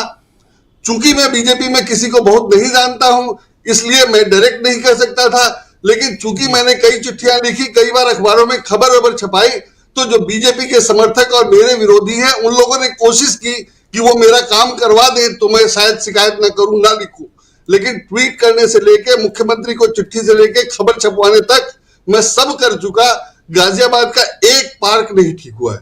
तो आखिर अगर वो ईमानदार हैं तो उस ईमानदारी का फायदा क्या है? और बाकी सड़क बड़क जो है वो तो अपनी जगह है, लेकिन अगर एक पार्क नहीं ठीक हो सकता है और जैसा था उससे खराब हुआ है और कूड़ा उठाने के लिए पैसे लिए जा रहे हैं और कूड़ा सड़क पे फेंका जा रहा है, तो करप्शन कौन नहीं देख रहा है, कौन उससे पीड़ित नहीं है? और हालत ये है कि बीजेपी के कार्यकर्ता उसको ठीक नहीं करा पा रहे हैं। एमएलए एमपी शिकायत का जवाब नहीं दे रहा है, ट्वीट करने पे किसी ने रिस्पॉन्ड नहीं किया, तो ये तो उनकी हालत है। तो सब लोग समझ रहे हैं कि बीजेपी में काम कोई कर ही नहीं सकता है। अगर आप सीएम पीएम को नहीं जानते हैं तो कुछ काम होना नहीं है, काम हो नहीं रहा है। जो हालात है वो सब लोग देख रहे हैं। जैसे जब बिजली जा रही है, बिजली के बारे में कितना प्रचार किया गया कि नहीं जाएगी, और खूब जा रही है। और प्रॉब्लम ये कि आप जनरेटर नहीं चला सकते, जनरेटर आपको ये वाला होना चाहिए, वो वाला होना चाहिए। मल्टी स्टोरी अपार्टमेंट में तो बहुत ही संकट है, क्योंकि वहां जनरेटर बिल्कुल जरूरी है लिफ्ट के लिए, और आप जनरेटर रख नहीं सकते, लाइट जाती है, कुछ भी काम नहीं हुआ है। और कांवरियों पर फूल जरूर बरसाया जा रहा है, मस्जिद के आगे डीजे जरूर बज रहा है। तो ये कौन नहीं देख रहा है और कौन नहीं समझ रहा है? इसी तरह से अभी आपने दिखाया, राहुल गांधी गए और पूछा उन्होंने कि कितने पैसे कमा लेते हो। मोदी जी ने कह दिया था कि पकौड़ा बेचना भी रोजगार है। दोनों का अंतर दिखाई दे रहा है।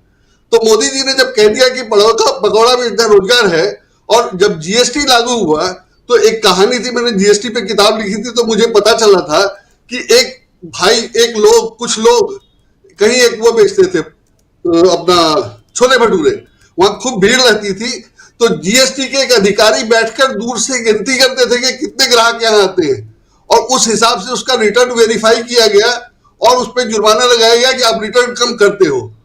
तो उसने कहा कि भाई हम 4 भाई हैं, आप एक आदमी की बात कर रहे हो, एक आदमी का इनकम थोड़ी हुआ है, तो 4 आदमी का इनकम है। तो बात आई गई हो गई, मतलब उसको ठीक करना पड़ा।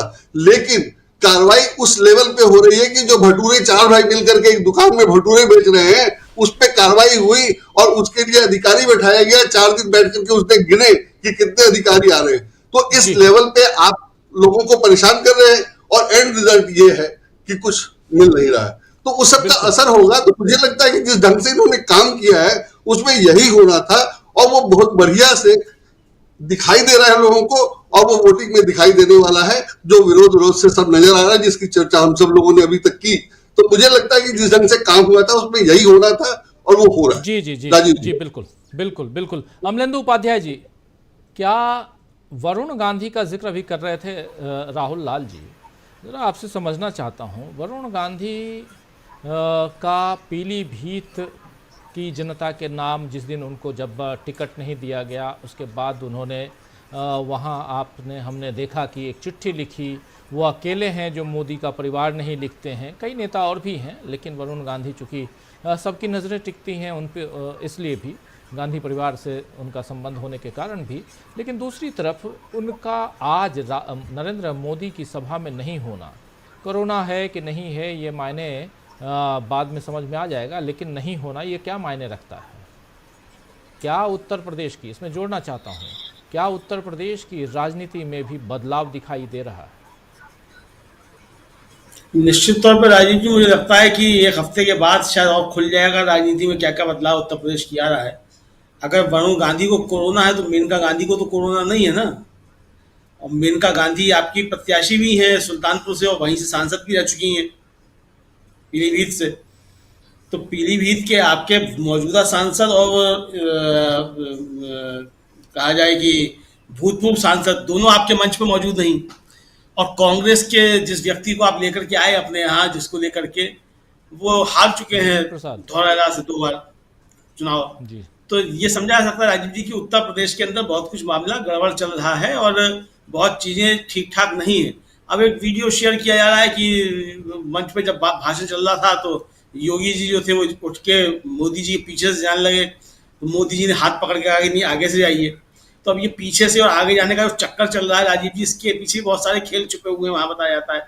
इधर जो चल रहा है जो शक्तियों को लेकर के, अब उन शक्तियों का मामला क्यों चल रहा है इसको लेकर की बहुत सी बातें, जैसा मैंने कल भी कहा था कि संदेश ये जा रहा है कि मोदी जी अगर जो है वो आ जाएंगे तीसरी बार लौट के तो योगी जी की छुट्टी हो जाएगी, और बर्दाश्त किया जा रहा है योगी जी को। तो योगी जी को यूपी के अंदर अगर देखा जाए राजीव जी, तो मतलब जिस सेक्ट में मोदी जी की एक तरीके से कहा जाए लोकप्रियता है, उस सेक्ट में योगी की लोकप्रियता मोदी से ज्यादा है। तो लोग मोदी के मुकाबले योगी को ज्यादा पसंद करते हैं उत्तर प्रदेश में, जो उस तरीके के चाहने वाले लोग हैं वो। तो ये अगर इस तरह की चीजें, तो बहुत सी चीजें इसका मतलब बदलती हुई दिखाई पड़ रही हैं। भारतीय जनता पार्टी के अंदर सब कुछ राजीव ठीक ठाक नहीं चल रहा है। एक ये संदेश बार बार हो जा रहा है कि अब सब कुछ कब्जा मोदी जी का हो गया, मोदी जी भाजपा को बदल रहे हैं, नई भाजपा मोदी जी बना रहे हैं, और जो भाजपा मोदी जी बना रहे हैं वो आधी से ज्यादा बन चुकी है, वो नमो पार्टी बन चुकी है, तो सब कुछ मोदी जी का हो जाएगा। तो ये भी राजीव जी बेचैनी भाजपा का जो मूल वोटर है, जो भाजपा का मूल कार्यकर्ता है, उसके अंदर ये बेचैनी है। और जिस तरीके से लोगों को जाकर जवाब देने पड़ते हैं कि मोदी जी 10 साल में किया क्या है, ये जवाब जब लोगों को जाके देने पड़ते हैं तो उनके सामने समस्याएं और खड़ी होती हैं। क्योंकि भाजपा का कार्यकर्ता या भाजपा का सांसद और विधायक जो है वो कुछ काम कराने की स्थिति में किसी का है नहीं, काम करते हैं सारे अफसर। तो ये सारी जिस तरह की चीजें आती है, आपको याद होगा राजीव जी उत्तर प्रदेश के विधानसभा चुनाव से पहले 2 विधायकों के जो थे वीडियो वायरल हुए थे कि वो थाने के अंदर जो है किस तरीके से हुआ। तो ये सारी चीजें जिस तरीके आती है, तो इसमें समझा यह जाता है कुल मिलाकर के कि भारतीय जनता पार्टी की स्थिति ठीक ठाक नहीं है। और जिस तरीके से प्रत्याशी बीजेपी ने घोषित किए हैं, वो अंदरूनी राजनीति बीजेपी बहुत ज्यादा बीजेपी को नुकसान पहुंचाने जा रही है। ये भी है अंदरूनी राजनीति इस तरीके से भी नुकसान पहुंचाने जा रही है कि एक तो जनता के सामने लोगों को जवाब देना है कि आपने किया क्या। अब वो जवाब देता कौन? वो जवाब देता आपका कार्यकर्ता। अब वो कार्यकर्ता आपसे रुष्ट है, आपके सांसद से रुष्ट है, और जिससे आपने टिकट काट दिया वो भी रुष्ट है।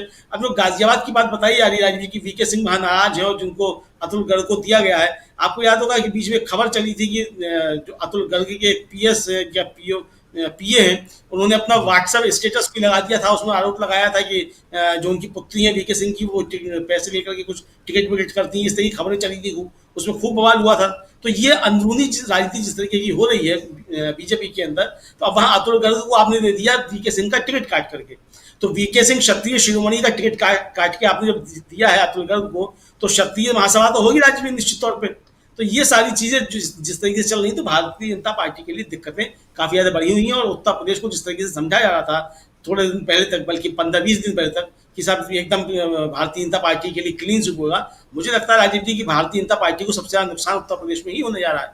ये उसकी अपनी रणनीति की वजह से है, और दूसरी तरफ जिस तरीके से इंडिया गठबंधन मजबूती के साथ यहाँ उतरा है और जिस तरीके की बॉन्डिंग है उनकी आपस में, वो काफी ज्यादा है। हम लोगों के आप ये खबर लगी हुई कि अनुप्रिया पटेल जो है वो भी काफी ज्यादा नाराज चल रही है बीजेपी से।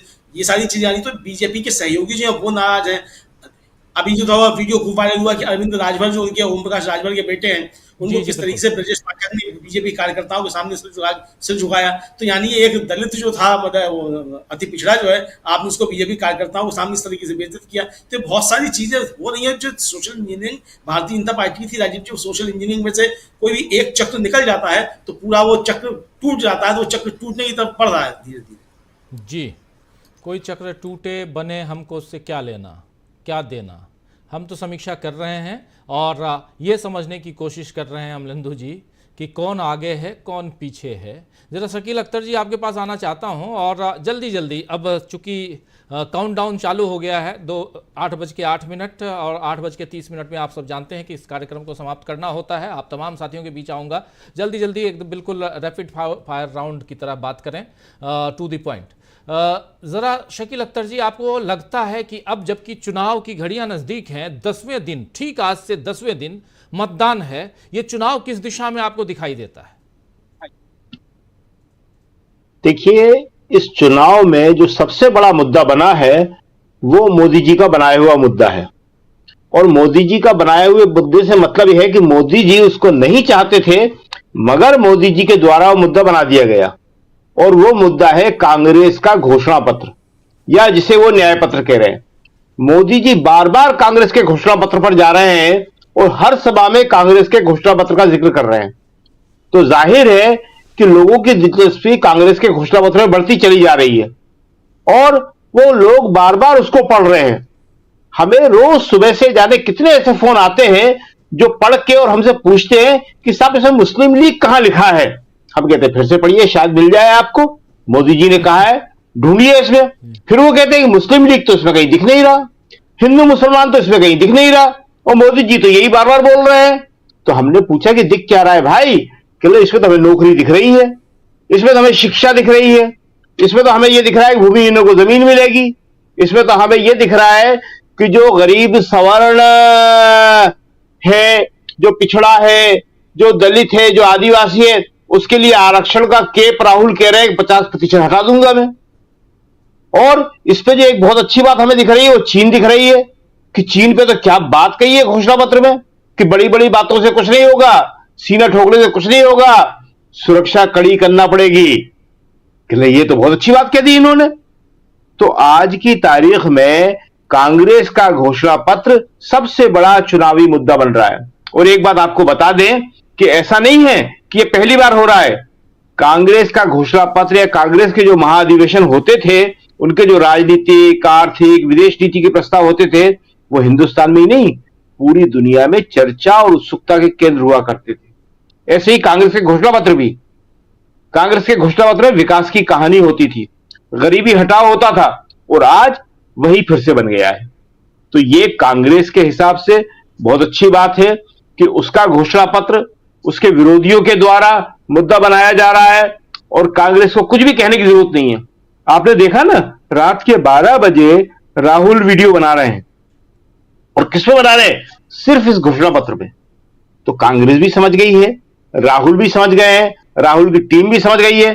थके हुए राहुल से उस वक्त वो वीडियो बनवा रही है और कह रही है कि थोड़ी ऊर्जा से, एनर्जी से बनाइए, और राहुल अपनी पूरी एनर्जी से बनाने की कोशिश कर रहे हैं। जागे हुए 24 घंटे में से 18 घंटे काम करते हुए भी अपने शेड्यूल का बताया। शेड्यूल में रात को रुके थे और रात भर उनकी कार्यकर्ताओं के साथ मीटिंग चलती रही थी वहां से, और सुबह वो निकले थे। तो ये कांग्रेस का घोषणा पत्र जो है इस चुनाव का सबसे बड़ा मुद्दा है, और आप देखेंगे कि इसके इर्द गिर्द ही सारा चुनाव होने वाला है। और सबसे इंपॉर्टेंट बात यह है कि घोषणा पत्र वर्सेस घोषणा पत्र होगा। लोग बीजेपी के घोषणा पत्र का बड़ी बेसब्री से इंतजार कर रहे हैं कि इसमें जो है नौकरियों की क्या बात होगी। क्या मोदी जी ये लिखेंगे कि मैंने 2 करोड़ नौकरी का वादा किया था प्रतिवर्ष, 20 करोड़ मैं दे चुका हूं। कांग्रेस कहां से नौकरी देगी? कांग्रेस के पास नौकरी देने के लिए कुछ है ही नहीं, कोई बेरोजगार बचे ही नहीं है। तो लोग चाह रहे हैं कि मोदी जी ये लिख दें, बता दें कि 20 करोड़ नौकरी दे चुका हूं। और इसी तरह जो चीन पे, वो बोल दें कांग्रेस ने चीन पे लिखा है तो चीन पे जवाब दे दें। तो ये मुद्दे ऐसे हैं कि जिसपे हर आदमी मोदी जी के भाषण का नहीं, मोदी जी के घोषणा पत्र का इंतजार कर रहा है कि वो क्या लिखते और क्या लिखवाते हैं। जी राजीव जी, एक बहुत अच्छी बात आपने बताई कि राहुल गांधी, ये आज पता चल गया कि राहुल गांधी भी 18 घंटे काम करते हैं, क्योंकि अभी तक तो मोदी जी ही 18 घंटे काम करते थे, ऐसा सुनने में आता था। अभी आप बता रहे हैं कि राहुल गांधी भी 18 घंटे काम करते हैं। जब वो रात को 12 बजे लौट रहे हैं तो उनसे कहा जा रहा है कि एनर्जी के साथ, पूरी फुल एनर्जी हो और वीडियो बनाइए। उस वीडियो के बाद राहुल गांधी जी शकील अख्तर जी, और उस ट्वीट को भी जरा ले आइए। उसके उस वीडियो के बाद राहुल गांधी ने एक ट्वीट किया है, उसको भी लेंगे, लेकिन शकील अख्तर जी कुछ जोड़ना है। राहुल गांधी जो काम करते हैं उनके काम में पढ़ना भी शामिल है, और मोदी जी के काम में पढ़ना शामिल नहीं है। राहुल जो है काफी किताबें भी पढ़ते हैं, और जो कंटेम्प्रेरी लिटरेचर है आज का, और आज की जो चीजें हैं, आज की राजनीतिक गतिविधियां, सामाजिक गतिविधियां और दर्शन, मानविकी, ये भी पढ़ते हैं राहुल जी। अच्छा, तो ये भी एक नई जानकारी आपने दी। नहीं तो मुझे तो ये लग रहा था कि पढ़ने लिखने का अब सब खत्म हो चुका है, राजनेता तो पढ़ते ही नहीं है, लेकिन राहुल गांधी पढ़ते हैं। ये भी एक नई जानकारी आपने दी है। राजनेताओं में से राहुल गांधी अलग कैसे हैं दोस्तों, ये डिफरेंशिएट करना बहुत आसान है, मुश्किल नहीं है दो लोगों को। और जब भी देखिए, अभी चुनाव है और तमाम मीडिया चैनलों में अगर बात होती है तो एक तरफ राहुल गांधी की तस्वीर, दूसरी तरफ प्रधानमंत्री नरेंद्र मोदी की तस्वीर। 10 अच्छी चीजें राहुल गांधी की, 10 अच्छी चीजें प्रधानमंत्री नरेंद्र मोदी के सामने रख दीजिए, दूध का दूध पानी का पानी हो जाएगा। किसको वोट देना है आप खुद सोच लेंगे।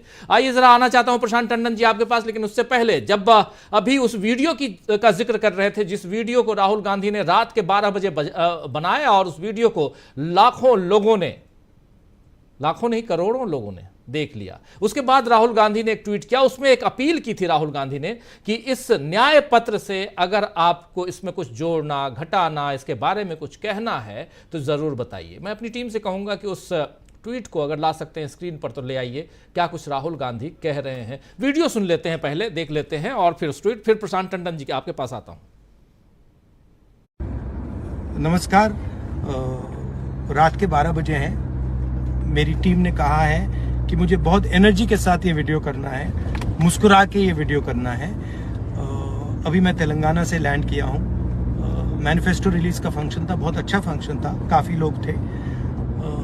काफ़ी लोगों ने हमें कहा कि मैनिफेस्टो क्रांतिकारी डॉक्यूमेंट है, आपने बनाया, आपके सुझावों से बना, तो इसके लिए मैं आपको धन्यवाद देना चाहता हूँ। मगर मैं ये भी चाहता हूँ कि आप अपने कमेंट्स, अपने व्यूज़, जो आपको अच्छा लगे, जो इतना अच्छा नहीं लगा, वो आप मुझे बताइए, ईमेल करिए, मैसेज भेजिए।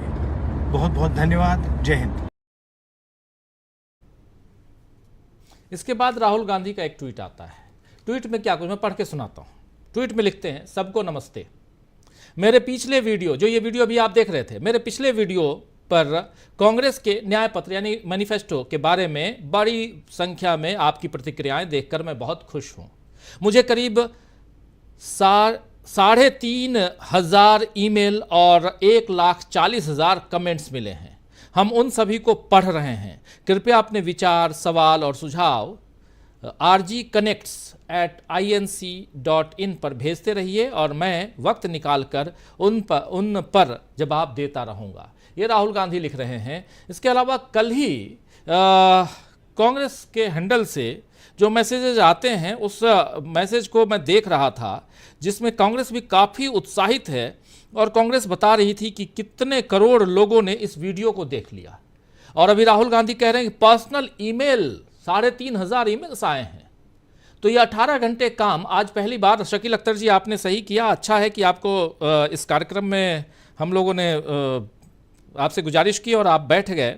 ये जानकारी तो मिल गई कि राहुल गांधी भी हैं इस देश में जो 18 घंटे काम करते हैं, सिर्फ नरेंद्र मोदी नहीं हैं, क्योंकि अभी तक यही कहा जा रहा था कि सिर्फ नरेंद्र मोदी ही 18 घंटे काम करते हैं।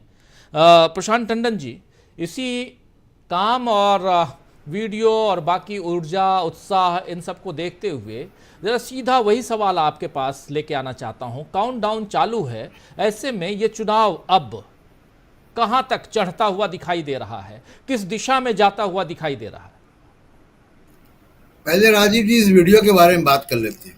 जी प्लीज। मैं 1 मिनट में बताऊंगा कि इस वीडियो में मोदी जी और राहुल गांधी की भाषा में क्या अंतर है।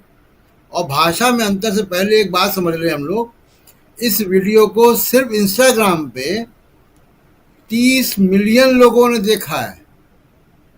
30 मिलियन का मतलब 3 करोड़ से ऊपर सिर्फ इंस्टाग्राम में। इंस्टाग्राम युवा लोगों का माध्यम है राजीव जी, बहुत युवा लोगों का सोशल मीडिया है वो। तो आप देखिए कि वो संदेश कहाँ जा रहा है, एक बात।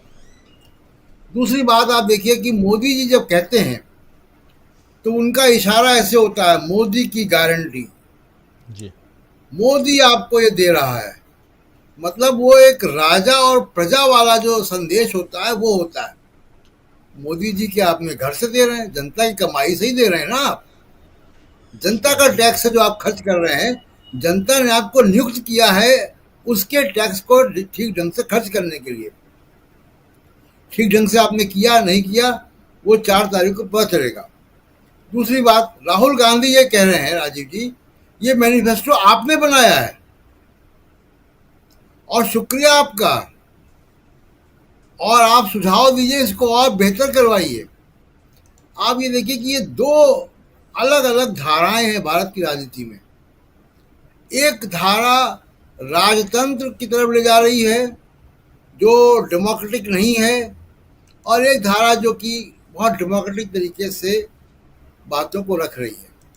दूसरी बात, आपने जो बात की राजीव जी की, जो चर्चा हो रही है कि पहले राउंड में अभी 10 दिन बचे हैं सिर्फ, तो पहला राउंड किसकी तरफ गया, किसके पास गया? पहला round Rajiv ji electoral bond, supreme court, Arvind Kejriwal की गिरफ्तारी और कांग्रेस का मैनिफेस्टो, ये 4-5 चीजें हेडलाइन में छाई रही। मोदी जी देर में आए, और देर में आए तो उन्होंने मुस्लिम लीग किया। बहुत संदेश साफ है कि उनको अपने काम का बताने का उनके पास कुछ भी नहीं है। वो बता रहे हैं कि अभी भी मैं 2002 से अभी तक हिंदू मुस्लिम पे ही वोट मांग सकता हूं। उनका जीवन वहां से आगे बढ़ा ही नहीं। ये बहुत मौलिक फर्क है। और एक आखिरी बात राजीव जी, निगाहें चुनाव आयोग पे भी होंगी। चुनाव आयोग ने कांग्रेस के नेता सुरजेवाला को नोटिस दिया है, हेमा मालिनी के बारे में उन्होंने कुछ टिप्पणी की। वाकई वो टिप्पणी गलत है, नहीं करनी चाहिए थी, उसकी आलोचना की जा सकती है। लेकिन इलेक्शन कमीशन को क्या ये नहीं दिख रहा है कि प्रधानमंत्री नरेंद्र मोदी राम मंदिर के नाम पर वोट मांग रहे हैं, हिंदू मुस्लिम डिवाइड की बात कर रहे हैं, एक पार्टी के मैनिफेस्टो को मुस्लिम लीग का डॉक्यूमेंट बता रहे हैं, अरुण गोविल भगवान राम की फोटो लेके वोट मांग रहे हैं, जो कि मॉडल कोड ऑफ कंडक्ट का मतलब खुला उल्लंघन है।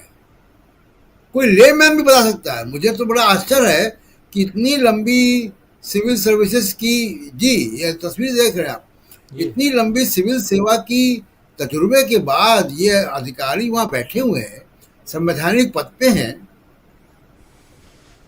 और संवेदनशील भी हैं, रात में उनको शायरी वायरी भी लिखते हैं, उनको ये दिख नहीं रहा है कि आपको सिर्फ सुरजेवाला दिख रहा है। दे दी गई है, सिक्योरिटी उनकी बढ़ा दी गई है प्रशांत टंडन जी। वो ठीक है, सिक्योरिटी आप उनको दें, ब्लैक कैट दे दें, Z+ दे दें, उनको कुछ भी दे दें टैक्स पेयर की मनी पर, लेकिन इलेक्शन कमीशन को ये दिख नहीं रहा है। ये बड़े आश्चर्य की बात है। तो अब जनता इसका भी जवाब देगी। देखिए, जनता ने हर चीज का जवाब दिया है। आप इस देश की लोकतंत्र को देखेंगे, पिछले 50 साल के जनता ने इस तरीके के सारी चीजों का जवाब दिया है। तो देखते हैं 10 दिन बचे हैं कि क्या होता है, लेकिन 10 दिन में ये सब हुआ है। बिल्कुल 10 दिन बचे हैं, क्या कुछ होने जा रहा है, चुनाव किस दिशा में है और इस चुनाव पर क्या आज की तारीख में कौन कौन से मुद्दे जो हैं वो प्रभावी नजर आ रहे हैं, जरा राहुल लाल जी आपसे भी समझना चाहता हूं, कैसे देखते हैं आप? देखिए, मैं इस बात से बिल्कुल सहमत हूं कि जिस प्रकार से भारतीय जनता पार्टी ने कांग्रेस के घोषणा पत्र के ऊपर हमला किया है, तो और मुस्लिम लीग का नाम लिया है, उस कारण से कांग्रेस के घोषणा पत्र का जो जबरदस्त चुनाव प्रचार हुआ, इसके लिए भारतीय जनता पार्टी धन्यवाद की पात्र है। और यह बात अब गांव-गांव तक फैल गई है कि मुस्लिम लीग से प्यार किसको है। अब लोगों को पता चल चुका है कि फजलुल हक वाली सरकार जो थी बंगाल की, उसमें कैसे श्यामा प्रसाद मुखर्जी साथ में थे। अब लोग अब ये भी कह रहे हैं कि जो लोग लाल कृष्ण आडवाणी जी गए थे जिन्ना के मजार पे फूल चढ़ाने के लिए, उन्हें भारत रत्न किसने दे दिया? तो अब एक तो नया सा ही विमर्श हो गया। तो आप अगर कांग्रेस के ऊपर हमला करने जा रहे थे, लेकिन वान अब भारतीय जनता पार्टी के ऊपर ही पड़ जा रहे हैं, जिसका जवाब बीजेपी के लोगों के पास नहीं है। लेकिन जो दूसरी चीज मैं कहूंगा, ये तो घोषणा पत्र की बात हुई कि अगर देखिए दक्षिण भारत में इस समय हम लोग देख रहे हैं कि कांग्रेस जबरदस्त बढ़त की तरफ है। महाराष्ट्र के बारे में हम लोगों ने चर्चा कर ली, लेकिन एक चीज मैं कह दूं कि बिहार में स्थिति कितनी मजबूत है वो भी हम लोग देख रहे हैं। लेकिन लगातार मैं फिर से राजस्थान की तरफ ध्यान केंद्रित करूंगा संक्षेप में, कि राजस्थान में जो पहले माना जा रहा था कि 8 सीटों के आसपास जो कि काफी बढ़त की स्थिति में कांग्रेस दिख रही थी, अब कम से कम वैसे सीटों की संख्या 13 से 14 के आसपास से ऊपर हो गई। शेखावटी क्षेत्र में हम लोग चर्चा करते रहते हैं हमेशा कि भाई ठीक है, चूरू में राहुल कसवा जी का मामला है। आप सोचिए कि कितना अच्छा शानदार समझौते किए हैं राजस्थान में कांग्रेस ने। शेखावटी क्षेत्र में तो बीजेपी पूरे सफाया की स्थिति में। अब वहां पे देखिए अमरा राम से समझौता कम्युनिस्ट पार्टी के संदर्भ में किया गया है, काफी शानदार रिजल्ट मिल रहा है। भारत आदिवासी पार्टी के साथ बांसवाड़ा डूंगरपुर में उनके साथ समझौता किया गया है। और बीजेपी एक एक सीट के लिए फंस गई है। अब देखिए जोधपुर सीट में जहां पे कि खुद जल शक्ति मंत्री फंसे हुए थे, अब उन्होंने अपना आखिरी हथियार चलाया। उन्होंने अपने सीट को बचाने के लिए राजीव जी कि वो अब चले आए, धर्मगुरुओं के शरण में आ गए, वो भी तथाकथित युवा धर्मगुरु, जिसको हम लोग धर्मगुरु नहीं मानते हैं। बीजेपी वाले माला जपते रहते हैं उनका। तो सबों की स्थितियां, तो राजस्थान में स्थिति काफी तेजी से बदल रही है। दूसरा आप देखिए हरियाणा में जिस तरह से पूरे चौधरी परिवार यहाँ पे शामिल हुआ, उनके बेटे के शामिल होने से ही अगर मुख्यमंत्री बदल देना पड़ा, आज पिता भी शामिल हो गए, क्या स्थितियां बनेंगी? दिल्ली की स्थिति हम लोग खुद ही देख रहे हैं कि दिल्ली में भारतीय जनता पार्टी को 6 अपने सिटिंग सांसदों के टिकट काटने पड़े। तो भारतीय जनता पार्टी का कॉन्फिडेंस कैसा, और उसके बाद से स्थितियां काफी बदली है। अलग अलग राज्यों में मैं मान रहा हूं कि इस समय बीजेपी के लिए चुनौती काफी बड़ी बनी हुई है। जो आपने हेडिंग लगाया है कि चुनाव से पहले प्रथम चरण के आसपास पश्चिमी यूपी में मैं अलग अलग सीटों का मैंने उदाहरण बताया ही कि वो जगह जहां पे कि हम लोग पहले पर्यवेक्षण करते थे कि पश्चिमी यूपी एक कमजोर जगह थी, उस जगह पे भी आज भारतीय जनता पार्टी जो है कि वो टेंशन में। अभी तो उन्हें जो है कि भगवान राम की तस्वीर लेके घूमने पड़ रहा है और चुनाव आचार संहिता का खुल्ला उन्हें उल्लंघन करना पड़ रहा है। तो स्थितियां काफी तीव्र गति से समय के साथ बदल रही है। और मैं कह रहा हूं अगले 3-4 दिन और आगे बढ़ने दीजिए। हमें लग रहा है प्रथम चरण के मामले और ज्यादा खुल के आएंगे कि प्रथम चरण के इन सीटों में देश भर की क्या स्थिति बन गई। जी बिल्कुल सही कह रहे हैं। और सबसे बड़ी बात जो आप भी कह रहे हैं, न्याय पत्र या घोषणा पत्र या मैनिफेस्टो, आप तमाम साथी कह रहे हैं, शकील अख्तर जी भी कह रहे थे, उस पर विशेष रूप से उन्होंने अपनी बात रखी भी। और न्याय पत्र के या घोषणा पत्र मैनिफेस्टो जो कह रहे हैं कांग्रेस का, उसके आने के बाद से चुनाव का माहौल भी बदला हुआ दिखाई दे रहा है। एक लाइन और जोड़ दूंगा खाली में, बड़ी बात राजीव जी, महाराष्ट्र को लेकर एक बात याद आ गई कि हम लोग तभी चर्चा कर ही रहे थे कि महाराष्ट्र में टीम इंडिया जो कितनी मजबूत है। लेकिन एक बड़े मीडिया हाउस के मालिक को पहले से पता था कि वहां उद्धव ठाकरे वापसी करने आ रहे हैं। उन्होंने मुंबई में अपना हेड ऑफिस पहले ही बंद करके वो नोएडा शिफ्ट हो गया है। मैं नाम नहीं लूंगा, लेकिन सारे दर्शक समझ गए कि वो कौन है। जी मुंबई हो या दिल्ली हो, नोएडा हो, सरकार दिल्ली से चलती है, लोग दिल्ली से भागते हैं। आज रामदेव ने निशर्त माफी मांग ली है। संजय कुमार सिंह साहब, आपके पास क्लोजिंग कमेंट के लिए आना चाहता हूं और समझना चाहता हूं कि क्या आपको भी लगता है कि राहुल गांधी या कांग्रेस पार्टी ने समय से पहले, बिल्कुल समय से पहले ना कहें, समय पर घोषणा पत्र लाकर इस चुनाव में एक ट्विस्ट दे दिया है? कांग्रेस ने तो दिया ही था, कांग्रेस की तो तैयारी अच्छी थी। उस पर मोदी जी ने जो रिएक्शन दिया, उसने कांग्रेस का काम बना दिया और बहुत आसान कर दिया। और ये सबसे इंटरेस्टिंग रहा कि इससे ये पता चल गया, बहुत क्लियर हो गया मतलब कांग्रेस को जो फायदा हुआ, कांग्रेस के मैनिफेस्टो का जो प्रचार हुआ। और मैंने उस दिन या शायद बताया था कि मैनिफेस्टो की खबर सभी अखबारों में पहले पेज पे लीड थी। जो कई कांग्रेस की खबर जो अखबार नहीं छापते थे, उन सब लोगों ने उसको लीड बना था। तो 2 ही कारण हो सकता था कि या तो वो मैनिफेस्टो अच्छा था और या लोगों को लग रहा था कि कांग्रेस जीत रही है, और दोनों हो गया। मुझे लगता है कि दोनों साबित कर दिया नरेंद्र मोदी ने अपनी प्रतिक्रिया से। और नरेंद्र मोदी की हालत ये है, या उनके पास चुनाव जीतने के लिए जो मुद्दा है, और जो अखबार उनको जिस ढंग से सपोर्ट कर रहे हैं, उसमें आज एक हेडलाइन मुझे बहुत इंटरेस्टिंग लगा, एक अखबार के लीड की हेडिंग है, विपक्ष का भ्रष्टाचार रोका तो लाठी से सिर फोड़ने की धमकी देने लगे, मोदी जी ने कहा है। मोदी जी ने दूसरी लाइन, मैंने उपशीर्षक है उस खबर का, बोले मैंने लूट का लाइसेंस ही रद्द कर दिया है। अब ये मोदी जी को इस तरह का क्लेम करना पड़ रहा है और अखबार इस तरह की चीजें छाप रहे हैं, लीड बना रहे हैं, तो आप समझ सकते हैं कि मोदी जी के पास खबर नहीं है और अखबारों के पास छापने के लिए नहीं है। तो उस हालत में कितना फायदा हुआ है इससे, अपने घोषणा पत्र से, उसकी कल्पना नहीं की जा सकती है। और वो रिएक्शन आ रहे हैं और राहुल गांधी जो रिएक्शन मांग रहे हैं उससे पता चल रहा है, और उससे वो मल्टीप्लाई करेगा। वो जो रिएक्शन मांग रहे हैं और कह रहे हैं कि आपको धन्यवाद और आप सुझाव दीजिए, उससे उसका फायदा मल्टीप्लाई करेगा। ये बहुत ही बढ़िया है। और मैंने नरेंद्र मोदी ये सब जानते थे, इसीलिए पप्पू बनाने पे इतने साल लगे रहे, इतना करोड़ रुपया खर्च किया और उसमें बुरी तरह पिटे। वो अपनी जगह है, वो उनकी हार हो चुकी है, उनकी हार हो चुकी है करोड़ों फूकने के बाद। तो वो जो चाहते थे वो नहीं कर पाए और राहुल गांधी खड़े हैं डटकर और मर रहे हैं। ये मतलब मुझे लगता है कि वो जीत चुके हैं और मोदी जी हार चुके हैं।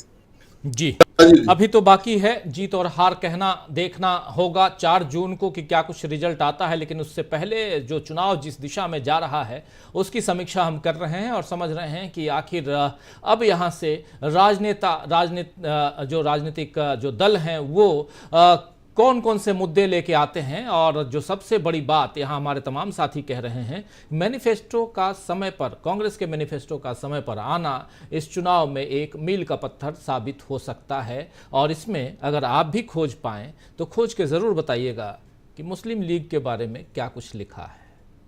एक वीडियो देख रहा था आज नड्डा साहब का, लगभग 5 मिनट का वीडियो बना के उन्होंने शेयर किया है। उसमें भी वो बार बार मुस्लिम तुष्टीकरण और मुस्लिम लीग और ये सब, लेकिन आप जानते हैं दोस्तों, बात निकलेगी तो दूर तलक जाएगी। और दूर तलक इतनी गई कि लोग समझने लगे कि कब मुस्लिम लीग के साथ श्यामा प्रसाद मुखर्जी और तमाम नेताओं ने मिलकर सरकारें चलाईं। चलिए इतिहास के पन्ने में न जाएं, आगे भविष्य दिखाई दे रहा है आपको, हमको, हम सबको, और भविष्य की चिंता करें कि आगे होने क्या जा रहा है। वोट देने जरूर जाइए, अपने भविष्य को सुरक्षित रखिए।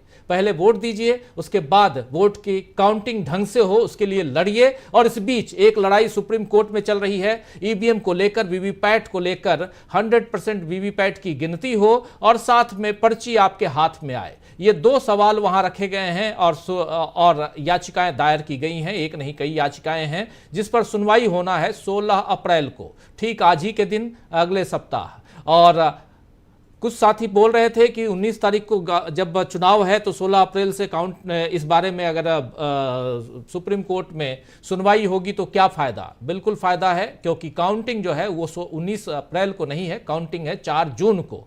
तो इसलिए इंतजार कीजिए, वीवीपैट का इस्तेमाल हो रहा है। और काउंटिंग में अगर सुप्रीम कोर्ट इस बारे में भी तैयार हो जाता है कि 100% काउंटिंग करवाइए, तब भी बहुत सारा खेल जो है वो सामने आ जाएगा। आप लोगों ने देखा है चंडीगढ़ में क्या कुछ हुआ। सुप्रीम कोर्ट ने पूरा का पूरा चुनाव बदल दिया। मात्र 8 वोट हाथ से काटे गए थे, लेकिन साहब जो हैं अनिल मसीह साहब, वो निःशर्त माफ़ी मांग करके आए हैं सुप्रीम कोर्ट से। अब मानना का केस चल रहा है उनके ऊपर। रामदेव के बारे में भी बताया, बालकृष्ण और रामदेव दोनों एक दूसरे के साथी सहयोगी हैं। दोनों ने आज फिर से माफ़ीनामा पेश किया है निःशर्त। तो ये सब चल रहा है और कौन कौन माफ़ी मांगते हैं जाकर सुप्रीम कोर्ट में देखा जाएगा। इस बीच चुनाव करवाने की जिम्मेदारी जिनके ऊपर है और मुख्य चुनाव आयुक्त, उनकी सुरक्षा और बढ़ा दी गई है। उधर वेस्ट बंगाल में 270 टुकड़ियां भेज दी गई हैं पैरामिलिट्री फोर्सेस के, और जीपीएस हर गाड़ी में, जो जितने भी चुनाव की गाड़ियां हैं उसमें जीपीएस लगाने की बात कह दी गई है। तो मजेदार चुनाव वेस्ट बंगाल में भी होना है, क्योंकि 7 चरणों में वेस्ट बंगाल में भी, पश्चिम बंगाल में चुनाव होना है, बिहार में भी 7 चरणों में होना है और उत्तर प्रदेश में भी 7 चरणों में होना है।